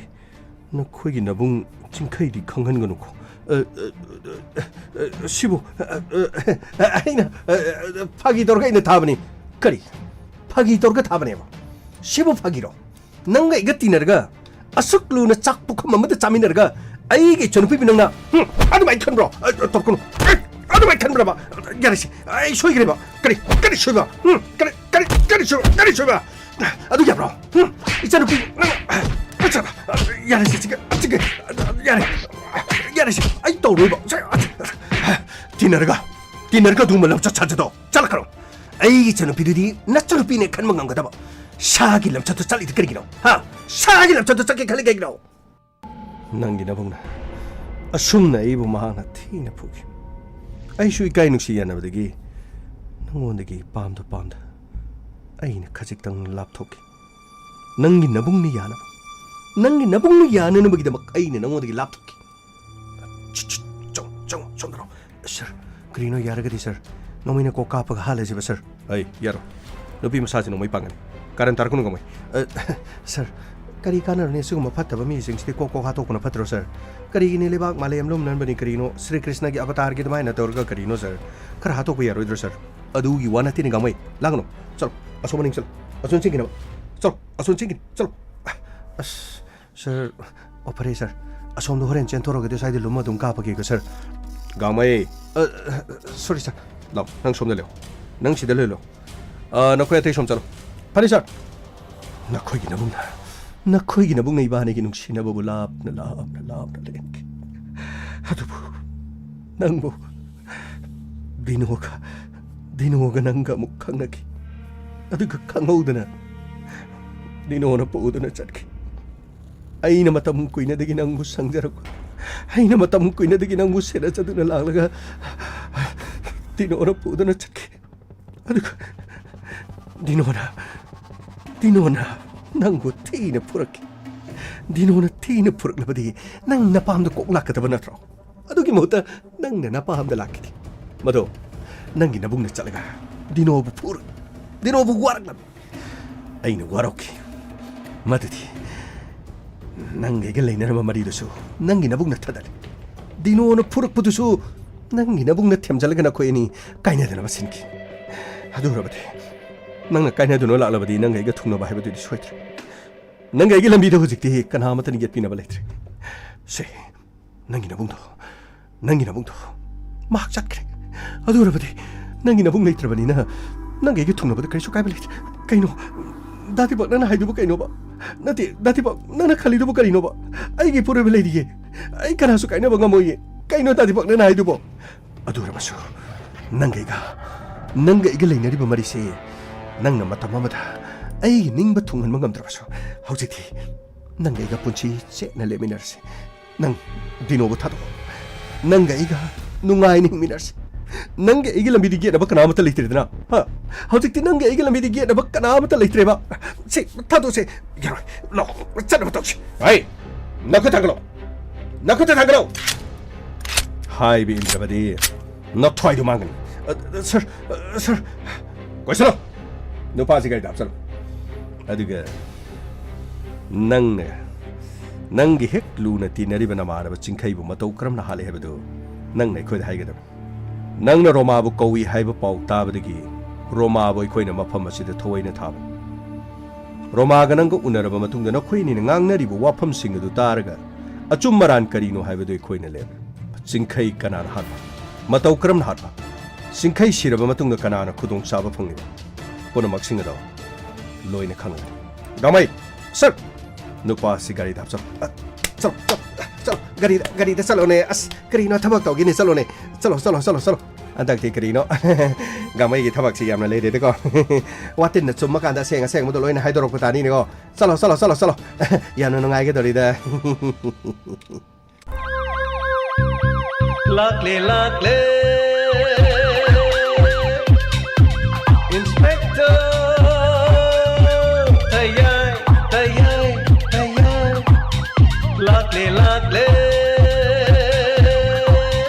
Lakle Inspector Tayai Uthanaba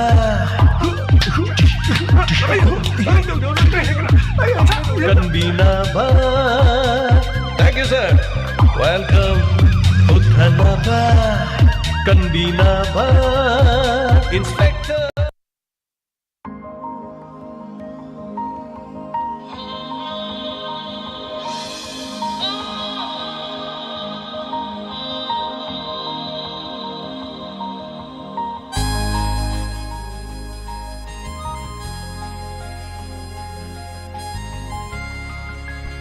Hanana Thagachari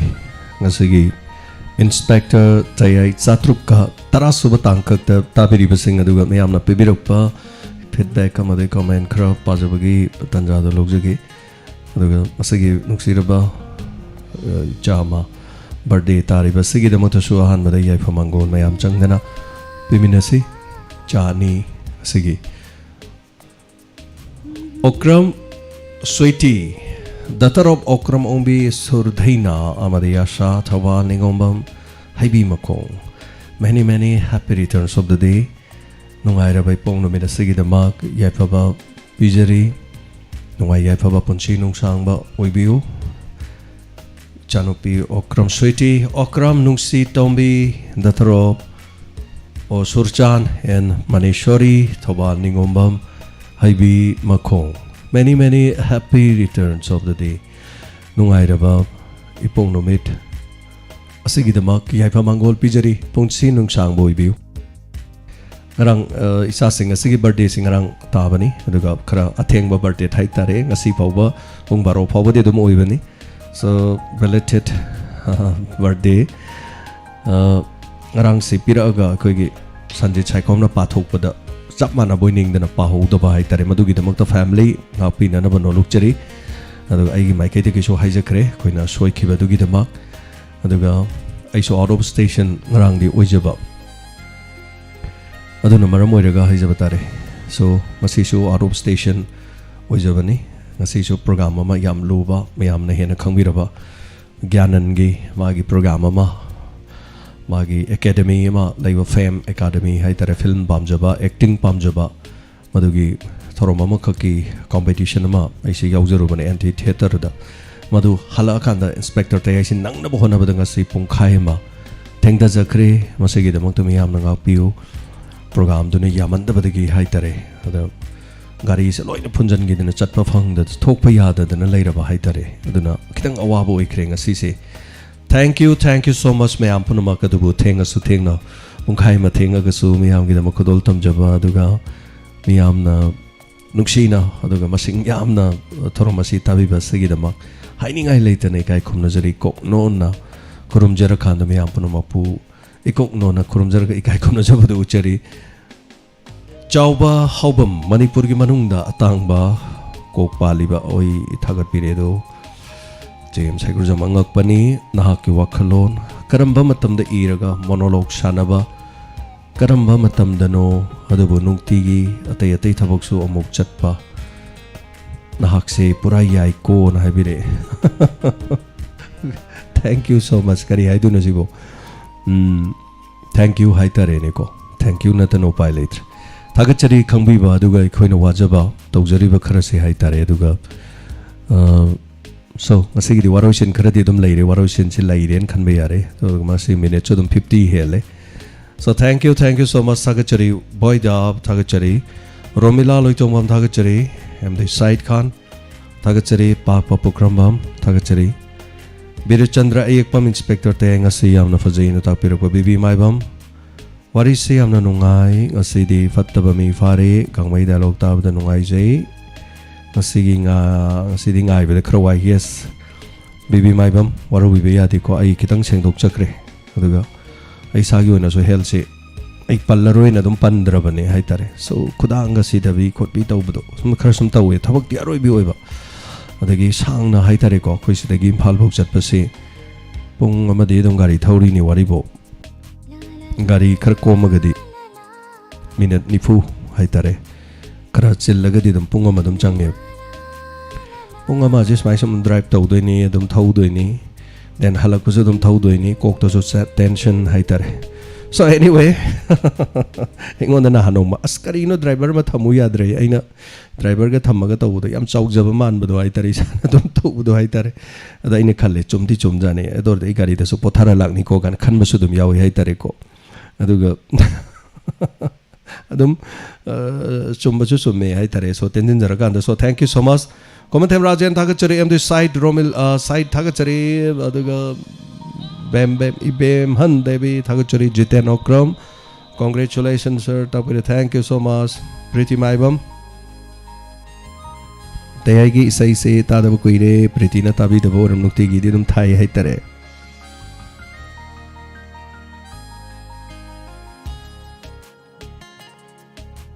thagachari ALPS thagachari Said Khan Boydab Miss Khalida Kwai Braja Ripa Kojam yam nungai jenga segi episode and takpire so thank you so much thenga so thengna mayam na nungai na takpirak pasi nungai je Birachandra once again Premchan Wangjam aina chingdaram badu chum daure thank you so much mayam na khanbi badu chana ba yorok pagi haitare Pari kuman thagachari sir say lagi laipok niko na tapire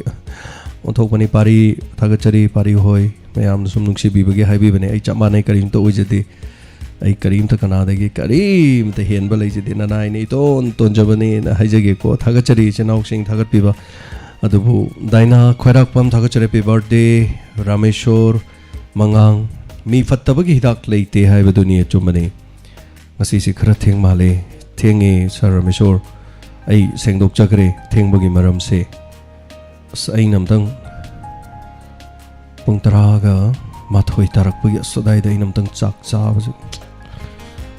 thagachari hana baby my bam theng no magi inspector te soi de bagi na tapini thank you so much Rabishna Yumnam inspector te live yaw ba phangjaba ngasi episode yam nungai jai tapini thank you Rabishna aduga Konsam Bimola thank you so much happy birthday to all tapire Ranjita kaisa ngasi episode hani ngalita nungai tapire Bimola naurem thagachari asigi onthok na nungai kre droba ito gowari Biramangol fukiba Biramangol migi mai hodana laingai dumana toksan bado adugi haitare ko laba maitai thagachari criminal khuding mark John Gang mai na haning basidi so sum wari gi wani da masu kapning badina tia da sum kadar do thok to torok pane ai tare sir yar ga di maning lom da chela la gre kri no kap thok kra sir yaroi mi gang mai adu to wi yaroi mi sir kri no phare adu dia som na kan gi hore nan thorok pa dia som na kan gi ka pa gi sir gang mai sir thank you so much tagachari tampa hojik to no obi wani hai tare thank you so much Inspector tagging us the wari amna fazai ina ta pirakpa thank you Kabir thank you so much Jivan Lata lots of happy returns of the day they are sweetie ina ta pire thank you so much Sauba Hobam sir Sauba yam thagat pire thank you aina ki jabase wang na thagala kan da dup na tarakadra na hek pakacha ba hai tare adubu ai hona jai khara sum khara pa ba I base yam kalle hai tare aduna mitchu yadre amta yadre khuche kolom pai ba yadre ai se ni khanjale ni ko ai gi kolom pai ba se khuchi ujik si khudom bi se bira le ba konsan ba yadre khubi si ga kari no khubi si ju konsan ba yarak tri si bo ade mitchi no ma seng marang am usala ba ade khut kai je haigat pa sayeng ga ji na sala ade khonjen ga ta bi hojala ba mapam amada gi natraga amada som lau do honara ma le se ai sum khali ni ko som mi oi ba ko bani na 나버디 kana so pa man te da do bu khang de tamam ba dum lai jaram jan jo bi ho tamba nu mit tu phau gi hai tare so thank you so much ta chari beman devi ngasi gi tang ka khai ni le te nu ngai je na ta pirak pa ranjita ka sam tha ga chari robert yumnam na hangai di live yobi dre ngasi di live yobi re robert nungti ai bu thagat pi bani ngasi gi tang ka ta bada yamna nu ngai je inspector te wari asina kana ba yamna pibi तारीब अखोइना पोंगनिंग लोकसिंग ओइबे यामना यावी sir James अनाई यावदना मतम सांगना तौबो ngam ओइबियु ना तापेरे थोंगना नुंगसिख्रे खोइगी चिनाव सिंगना यामना बिबिरि से हाइतारे बददबु अइना हंगजनिंगी वहांग मखक्ति अइ पोंगनिंगी वारोल नमिनिनि सुरेको अइ तौदबसे अदुगा अइसे पोंगनिंगी वारोल सुंगाव यारोक्त्र अदुगा Diamond Radio tagi aise pura potha grab aduga aise adum to khra bhai tar lila akhra chat isai khra chat film da site khra mi asi ba puthok ba khra yaw sum tawroga ko khra phau maya marak ta khra ten function khra chat isai khra sur pala lei dagi yum da studio palaga isai khra sak YouTube taga no pado isai mani gata sumaina sum lei khra siraga na khanba ge am yawi hai tare ngasing rang thi ada ina group ta ngasi di thagalle ai halak ba mayam ai se diamond gi pothar ge mayam ya bi bra mayam jam nungsi bi ai tare kapu lau bu ado warakanda pungning na miyoi bana warak pangam da ba hai gadra puning phatha bangam dragana sai thandanaga khalak pada tofong khangda bada taina fam leite hangbam leite tambam leite haitar ada ichinau sing meam tamabda gi kha thaba ada thak thongba meam se sina comment meam piri haitar ngasi ada isi puning sunung si aduga kapsu kappe haitar ngasi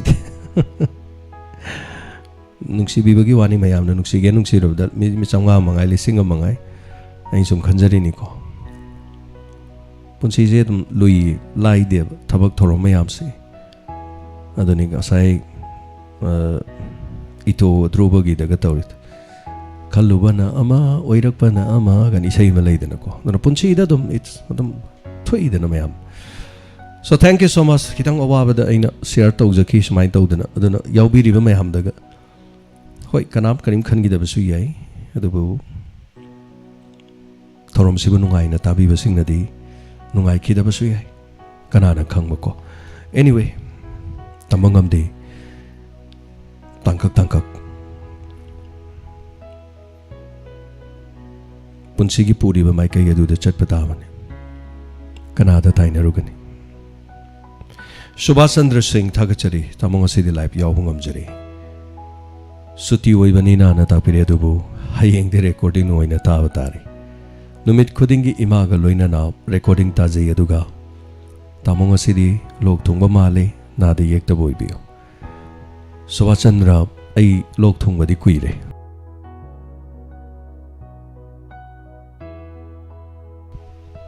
pura fattaba haitare aduna nongmana khonjen si chawi nongmana khonjel si yangi so smaishum tawi haitare ko adubu thank you so much Soraizam Bikram Jit thank you so much Bikram Jit habirak pasigidama aduga saranga sige tayai Deepak na nairaga hangbo hangdu yam phajai Deepak ta nairaga yes thank you so much takpirak pa nawba hengbam sir 610 haninga leitana nungai birmangol phudabasidi pelen sanathoi devi thagachari wari tabadi yam nungai jai happy birthday to all Maisnab Joy Kumar thagachari episode ngaijaba episode ni thanks Mr. James Nahibiri thank you so much sweetie and naksitombi yapo pizari thank you Yabi Raskumari thajadaba mina maheli haibaduni sir ngasi wari se yamna phajai tapirakpa Bigyarani Shagul Sem sarwari se yamna phajakre hanana thagachari tapiri Rajendra Kumanthem ngasi wari haninga leitana nungai jai hayeng makha wana ngai jaramgi tapiri gangmai na nongmai kaphan khidabado gangmai di kappasidane gangmai na hairi se hat pagi budi natte da magi sum patta baji loisan gar dong ne na leiba mi sum wakhan du da ma haitare kari kana na badum mi gi mim siribu hatokraji ga sum haijabaduni da Thayong Kopai Nanau Kom Sir Dhruv gi wahai se chumani Sir gangmai gi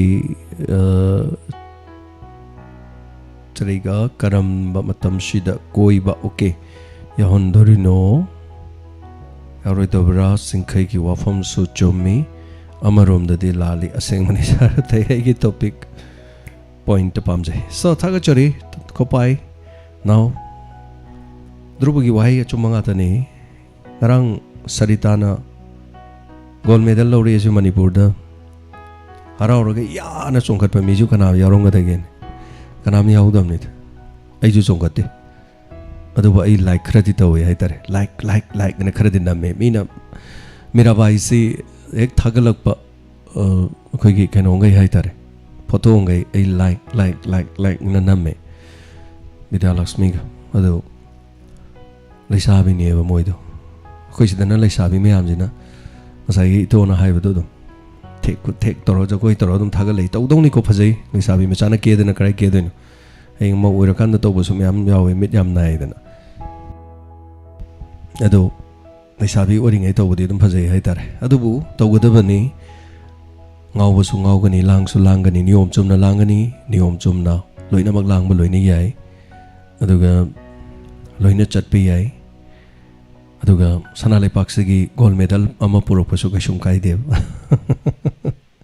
adena mira bai na gold medal lore du na hamuki harau budo adu maina handak ti dum harau na de ba kahen mayam kharano budi mayam sum kharabudi no pa khar kari khar Facebook to post to boi wane so yam harau bam thu e hai tare yam nungai ba khu gi ichal ani na mai purei sibu Commonwealth Games tagi hai tare so sidagi dum la ka dori ne hajari ba sidagi de dum la kan de Olympic lak tori ne yam harau bam to puni hai tare koi so let's celebrate for Mirabai Vidya Lakshmi ki da magai tare so thank you so much tagachari akoi kanam harau ba phongtuk te adugi som nungai jada bai tare adu ngasi ki topic se tomai hap ki bani aduga thank you so much tagachari Angelina Thokchom ngasi ki TAYAI episode haininga leitan nungai jai Dhruva na chumba wahi kaya su tahan bikhi na tapiri thank you so much tagachari panamakse pamjabadi tabiraga chumba sing ne khanbi ba kan du mi hamna puning da thamoi da brain da hanjin ba amadi thambi ba duni ko aina sanale pak Manipur se luchinga ga pu ga do budi na te adubu hairi ba wafam si da lalina chumina haiba gi just man amadi isa isa na soi phaubi rong gani haitare anyway negativity positivity loi lai adu positive na yam ba duni pamjari se haitare so ngasi inspector te se wari se top topi thank you so much thagachari oja birchandra kumathem rajen ngasi ki episode down na phajai aduga ukil ga keno ga phuthagi budon dai ukil je phubadi ade adubu ngasai man to budu paisa kharagi to budu de phubani adu ma masana ju ya jaidena chumi ai paisa khar pamadi ge heta toksam nani na che chang khar pusale to budu eta amaduna sakka ingai du da haitare. So thank you so much. Thagachari punamak Ranjita Pukrambam Juktimala M. Said Khan Ibem Sanik Thogjam. Wariga tafam khangde ngasidi wakhalse ungaga leire sargi fajaraba wahi kayana aikhoibu lamjing lamtakpiri. Thagachari Ibem Sanik Thogjam takpirak pasigidamak. Duga khwai braja. Thank you so much Robert Yumnam. Thank you. Kritika Hantem Thagachari Kritika Nungsi Toiba Sapamja Thagachari good morning. I could tumdri good morning oidri. Saksadringe Ayuni Iruzi dringi Karini Lohong dringe Pakang. So thank you so much Premi Fai Rain Bum Thagachari Ranjit Sanasam. Thank you so much. I'm saying as I say in a topic I'm a hairu the mayam saying a anyway, mayam second on the loy. Chat great. Yes. Thank you so much. Masini Provin, please thank maybe all the base inspector TAYAI Tapiri Thagachari Bimola Norim Sigi Tabak Yami Haiba Kangze Dubu TAYAI Loiraga Kamen Patu Piba Thagachari. Thank you so much. Ibem Salaima Tenta Thagachari Kuzam Sanatombi Thagachari che from Puspa Kundrakam Kwai Breza Purama Thagachari Comment Jam Sana Pare Jiten Okram Thagachari Tanana. Thank you. Thagachari Oza Pirchandra 1, 2, 3 Jiten Sir Punkya the Tumba Hoge Haidu Oroy Dumdi Losalaga Tamagi Tiang na Tumam Nin Tiang Haitare. Thank you so much Ranjita. So isa imtang kung jarage duga I comment krong pajage so romo hondok jabo ina duga aina nungsi jabi thajarage ngasidi aina nungsi jabi aina nungsi jaba haibisida ne taibong miyo bizani hingnari meams aina nungsi jaba pumna mattige hen bangaktani mangondagi hen balaite khana bangaktani muba yai thiba yai ngauba yai thamoi sengmadun Aigi damakta punchi chupagi lepi badan Aigi awaba nungai badan saruk yabi badan Aibu masak muna khangbi badan Aigu ikai khumna bi badan Noina na chap mana na Aina su ikai khumna badan Aina nungsi jabi Vinod Kumar na music go bisaini Madakini ta kalamba go sabli bisaini Aina nungsi jabi La la la la la Aina khoida jabi Aina nungsi jabi Aina khoida jabi Nangtanu unsigi Nangtana loi jari oh aigi di thawaini Nangtana loi jare oh aigi di thawaini Nangtana aigi unsini Aina nungsi jabi Aina khoida jabi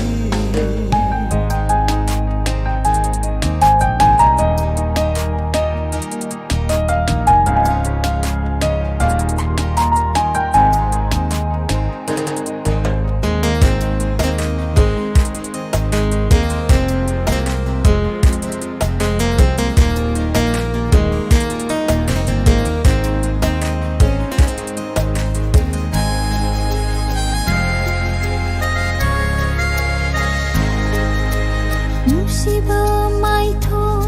ying la ga Azaba heli asum Musiba satam ying la ga Azaba heli asum Nangbu nungsirubai oira male Nangbu yeningduna talaire Nangbu nungsirubai oira male Nangbu yeningduna talaire Nangtana aigi unsini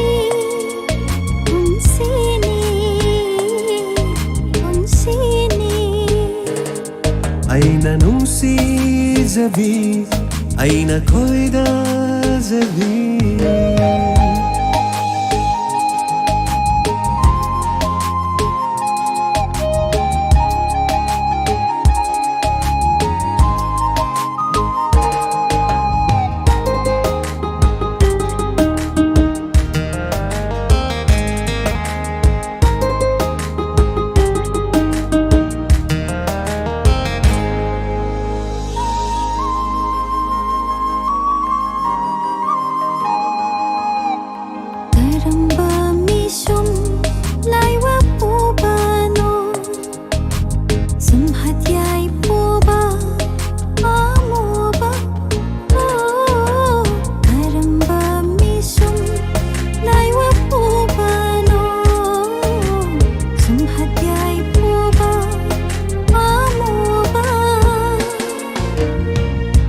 Nabi nangi mai thong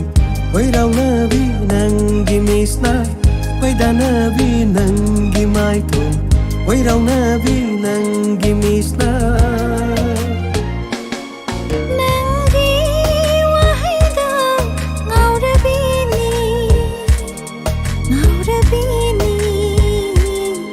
nungsiba Aina nungsi jabi Aina khoida jabi Aina nungsi jabi Aina nungsi jabi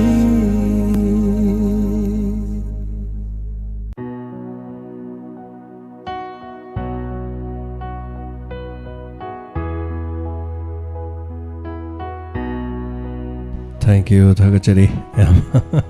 aina wafam khara thamgibadu da mayam su sentiment da loine chatkre hai tare khara nuksibi ba mayam puna mana habirit hoi chahi manga mapung phare chahi taruk surok kadoi dedication nga tane hai tare khoi gi thabak sidi aduga yam nuksi jani radio sigi horuk pugi wari ga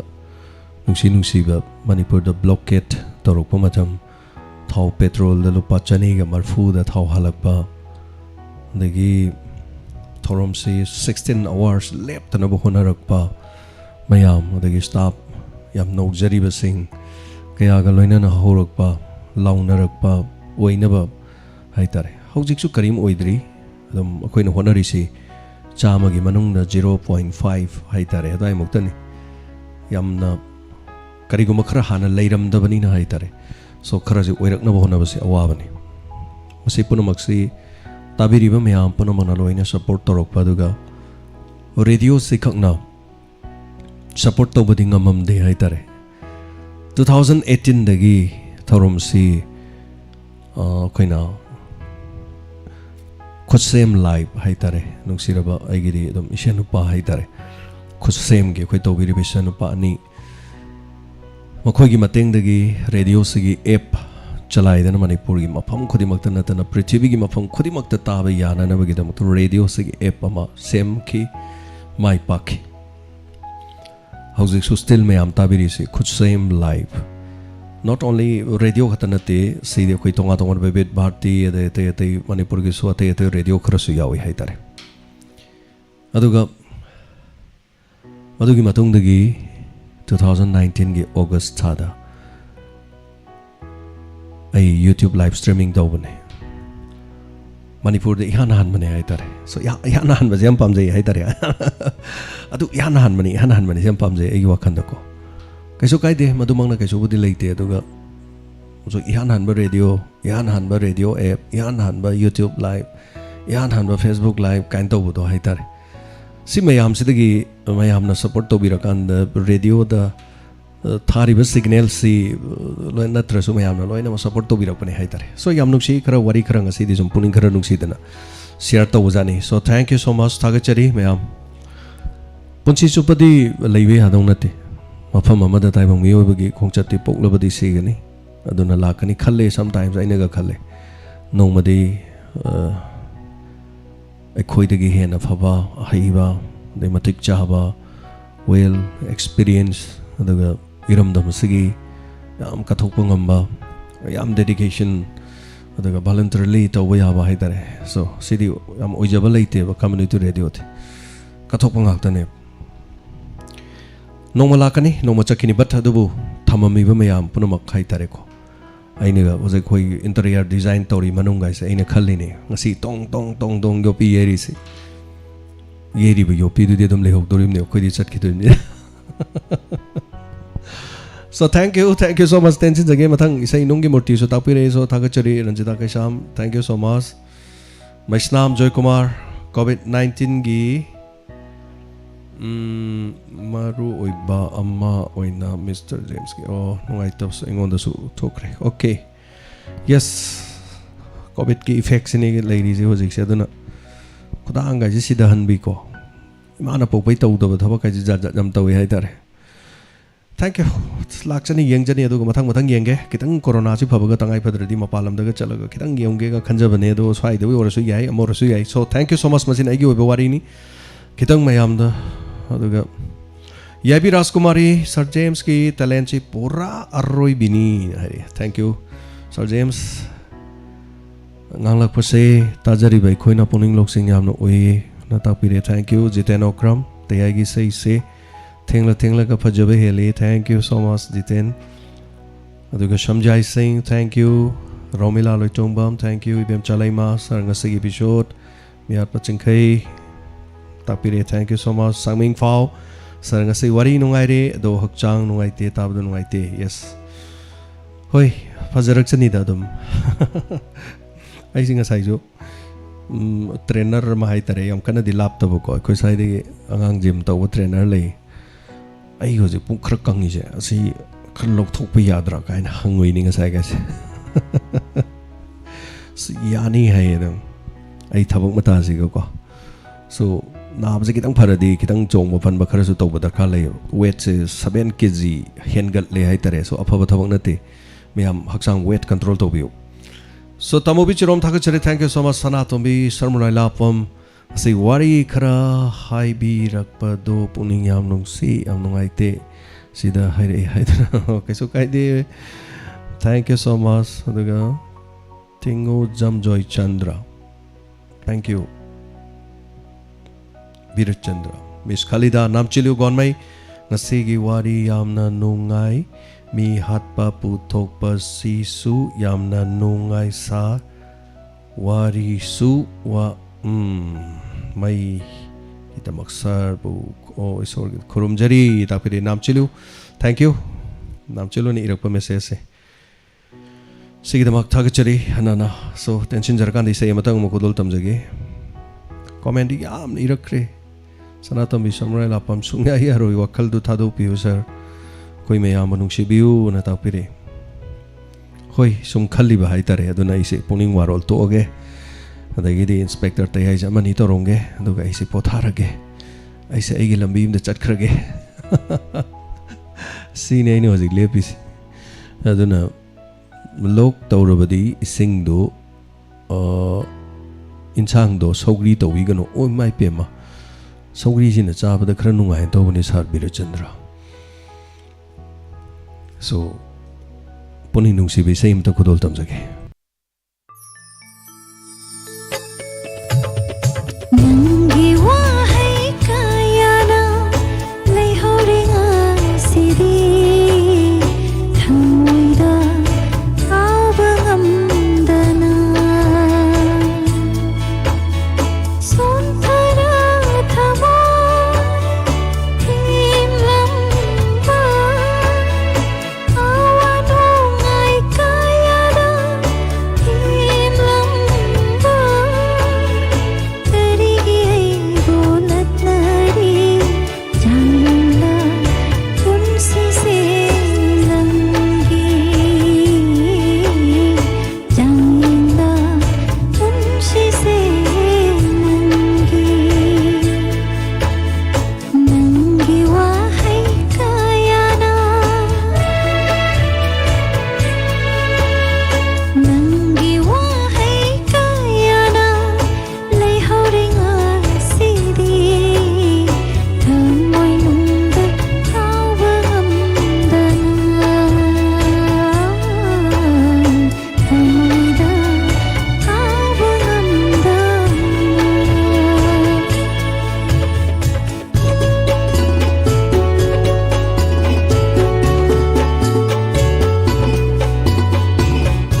Nangi wahai kayana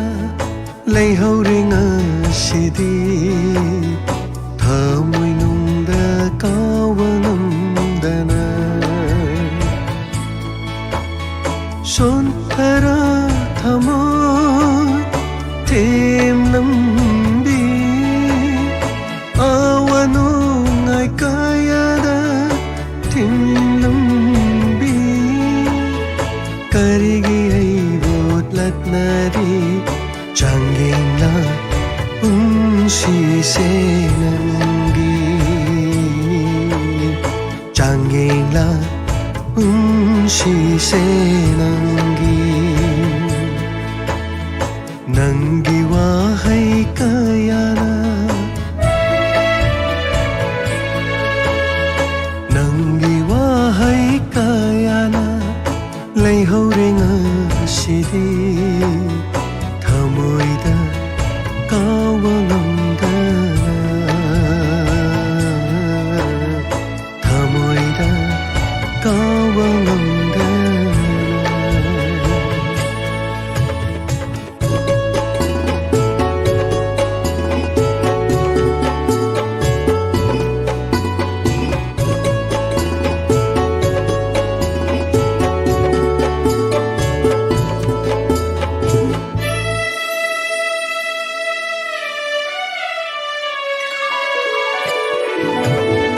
thamoi se ngamde thêm jimba makol tok na kaplare ngasidi thamoi se ngamde thêm jimba makol tok na kaplare ngasidi Lakrabinando ningsing ningsing na Lakrabinando ningsing ningsing na leihore hai di ido kanglaba pamengum kanglaba pamengum nangi wahai kayana leihore ngasidi thamoida kawangamdana thamoida kawangamdana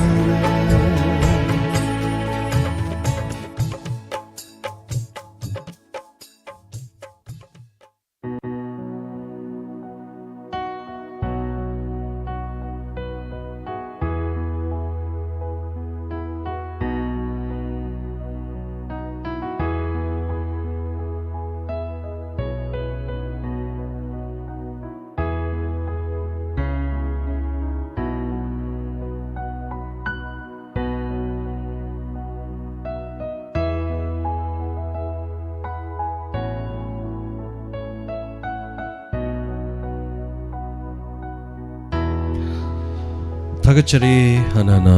loina chenga kre comment kai so bemala norim thagachari sagi 610 ngai na tapirapa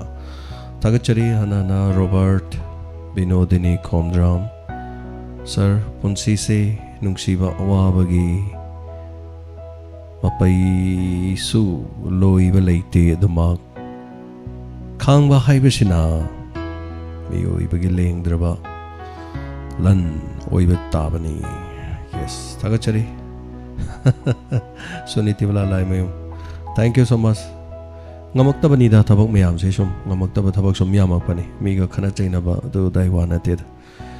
punchi se adum khalluba oirakpa khalludaba adum thoi dana so it's called life punchi ai je si ne badum punchi gi pan khai roi banai thi apai ba lechin so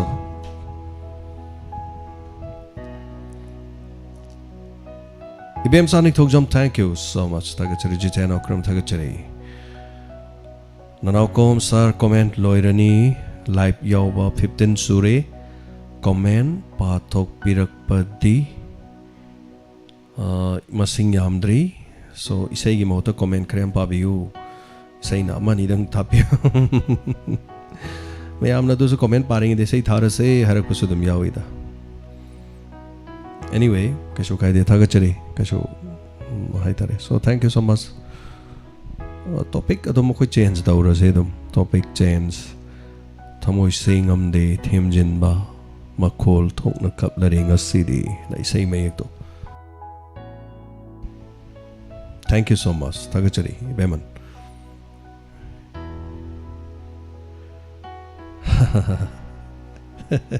ibem chalai maten tha nungsiraba ima ipa nungsiraba chilenau punchi da loi kaino bangaktan punchi habase lakpa masung chatkhibane thungna bai de khara khak taiwani punchi gi tangkak so thok yam graponi so thaga chari jiban lata ipa james se ahanma live ngairaga yaujari diamond gidama lengdana khongpham chetna lepiu manipuri ma gidama thagachari che jibalata kaishu kaiba leite aigi khongpham haitare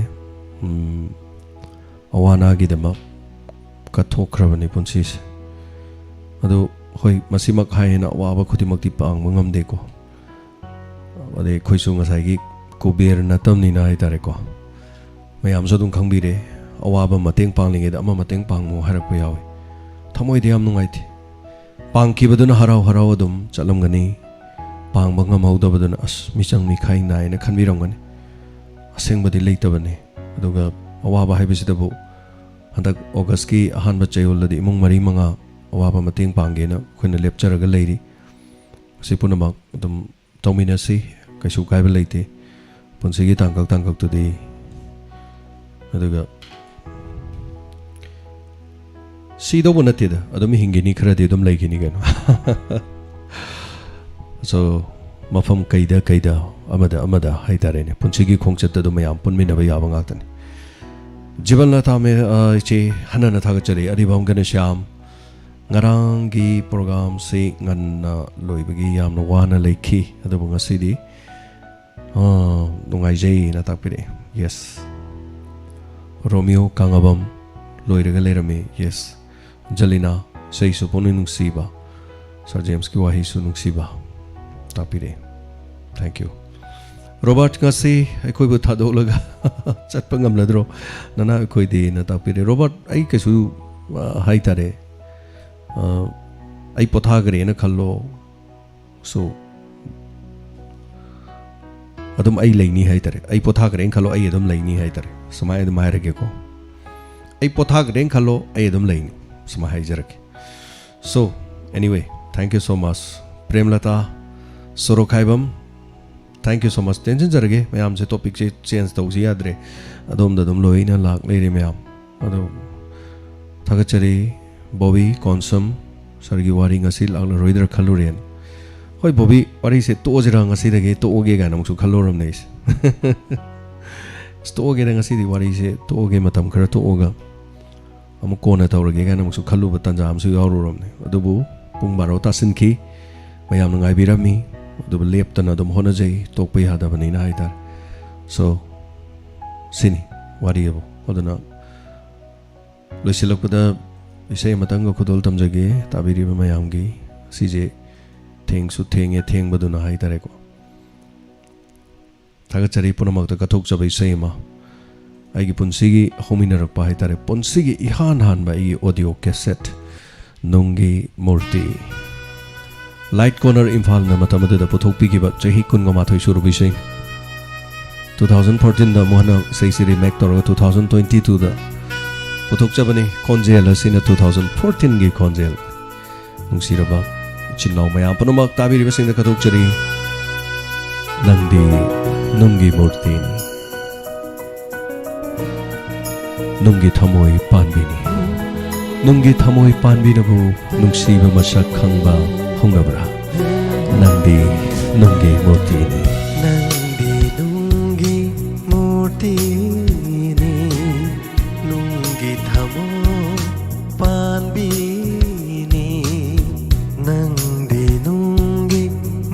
ꯃꯨꯔꯇꯤꯅꯤ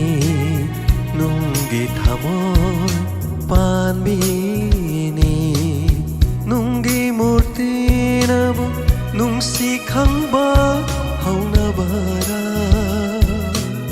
ꯅꯨꯡꯒꯤ ꯊꯃꯣꯏꯗꯕꯨ ꯃꯤꯅꯨꯡꯁꯤꯒꯤ ꯏꯔꯤ ꯌꯥꯎꯔꯝꯒꯗꯔꯥ ꯅꯪꯗꯤ ꯅꯨꯡꯒꯤ ꯃꯨꯔꯇꯤꯅꯤ ꯅꯨꯡꯒꯤ ꯊꯃꯣꯏ ꯄꯥꯟꯕꯤꯅꯤ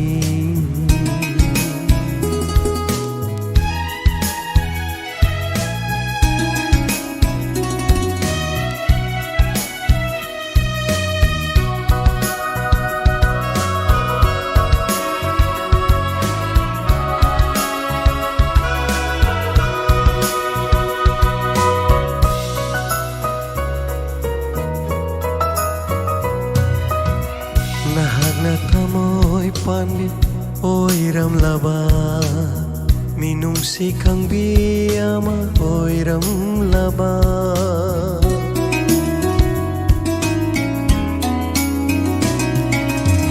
ꯅꯍꯥꯛꯅ ꯊꯃꯣꯏ ꯄꯥꯟꯕꯤ ꯑꯣꯏꯔꯝꯂꯕ ꯃꯤꯅꯨꯡꯁꯤ ꯈꯪꯕꯤ ꯑꯃ ꯑꯣꯏꯔꯝꯂꯕ ꯑꯁꯨꯛ ꯋꯥꯖꯔꯝꯂꯣꯏ ꯑꯩꯒꯤ ꯄꯨꯟꯁꯤ ꯑꯁꯨꯛ ꯋꯥꯖꯔꯝꯂꯣꯏ ꯑꯩꯒꯤ ꯄꯨꯟꯁꯤ ꯃꯤꯀꯨꯃꯠꯇꯁꯨ ꯅꯣꯛꯆꯔꯝꯒꯅꯤ ꯃꯤꯀꯨꯃꯠꯇꯁꯨ ꯅꯣꯛꯆꯔꯝꯒꯅꯤ ꯅꯨꯡꯁꯤꯕꯩꯗꯃꯛ 와저럼로이 뭉시바이다맛 갑자럼로이 낭디 룽기 물티니 룽기 타모이 반비니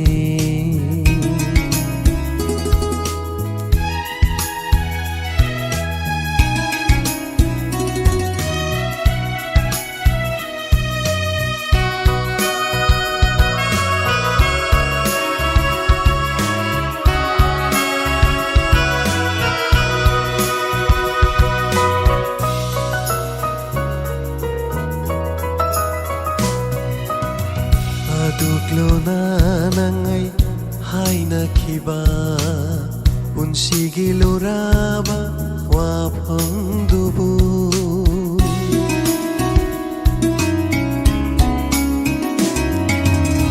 Aduklo na ngay hay nakiba Unsigi luraba wapang dubu Karigino nang na Kai haliba Karigino nang na Kai haliba Hamoy pandebo Taklam libara Hamoy pandebo Taklam libara Masibu nungshibagi Hauna sara Masibu nungshibagi Hauna sara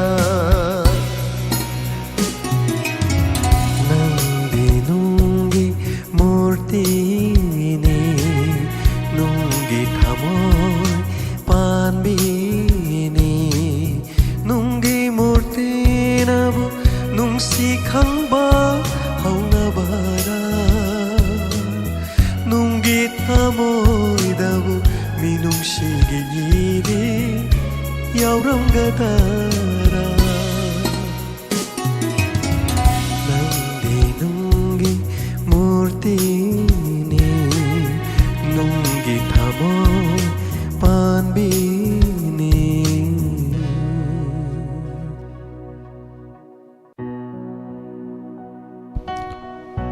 Thank you so much. Tagachari nungi thamoy debu minung sigi iri yauram gadara. Tagachari ore biganu nana koi ti laire bama pok to pok lubana tabak sat panina live yaubung amzadre ayukta di nungti gita zai. Yes, Robert ka sukai balaite. Laire ba du to ba da to ba kaim khalunut. lairabana khanjalaga hena sonbani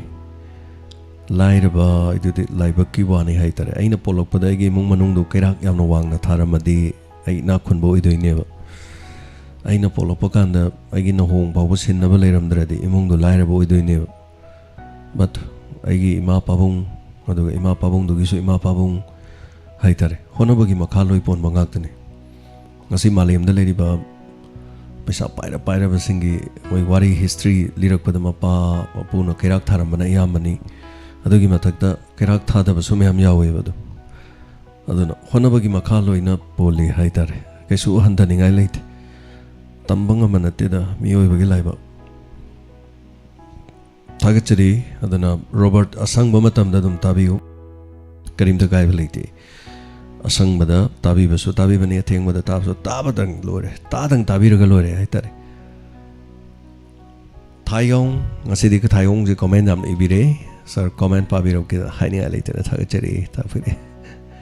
thank you so much thank you Ranjita Kaisham thank you so much Kelvin Lystrom thank you so much thagachari tension jage Sion Legend thank you hanana ngasigi tangkak makha haying amok kadi lai haba yeminasi Madam Bigarani yes kadi budi tauruni gi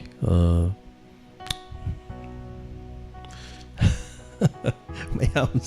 loina kainom taure aidar so thank you so much tension jage wafa mayam kaso wakan sonda bigano kaso leite punchi je kanana so ai diamond dai ai tan thok ngam dong na tet adugi na te ba punchi da sum ai gi chinba mayam adagi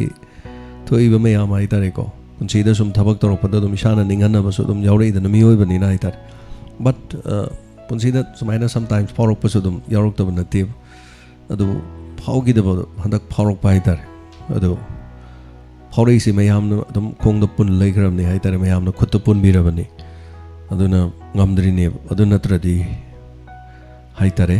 but hadaki matang si di kan aina ga khan bakra sum lei bai ta ada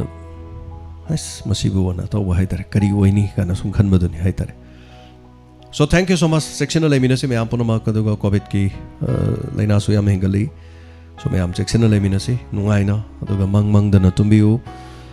ya hongana hogat piu thengna tumabudi kitang dum tumbiu mapung phana haitare minimum 5 hours de tumbiu tumbadi ni fan de tungada bani adubu thank you so much hanana thagachari punamak ikai khomnajari Sion Legend Sanatomi Samula Lapam punamak aduga tabiriba ming panjadraba mayam punamak hanna thagachari thorom loisan jabagi abaluk jage James Sagurjona punamak pu khurumjari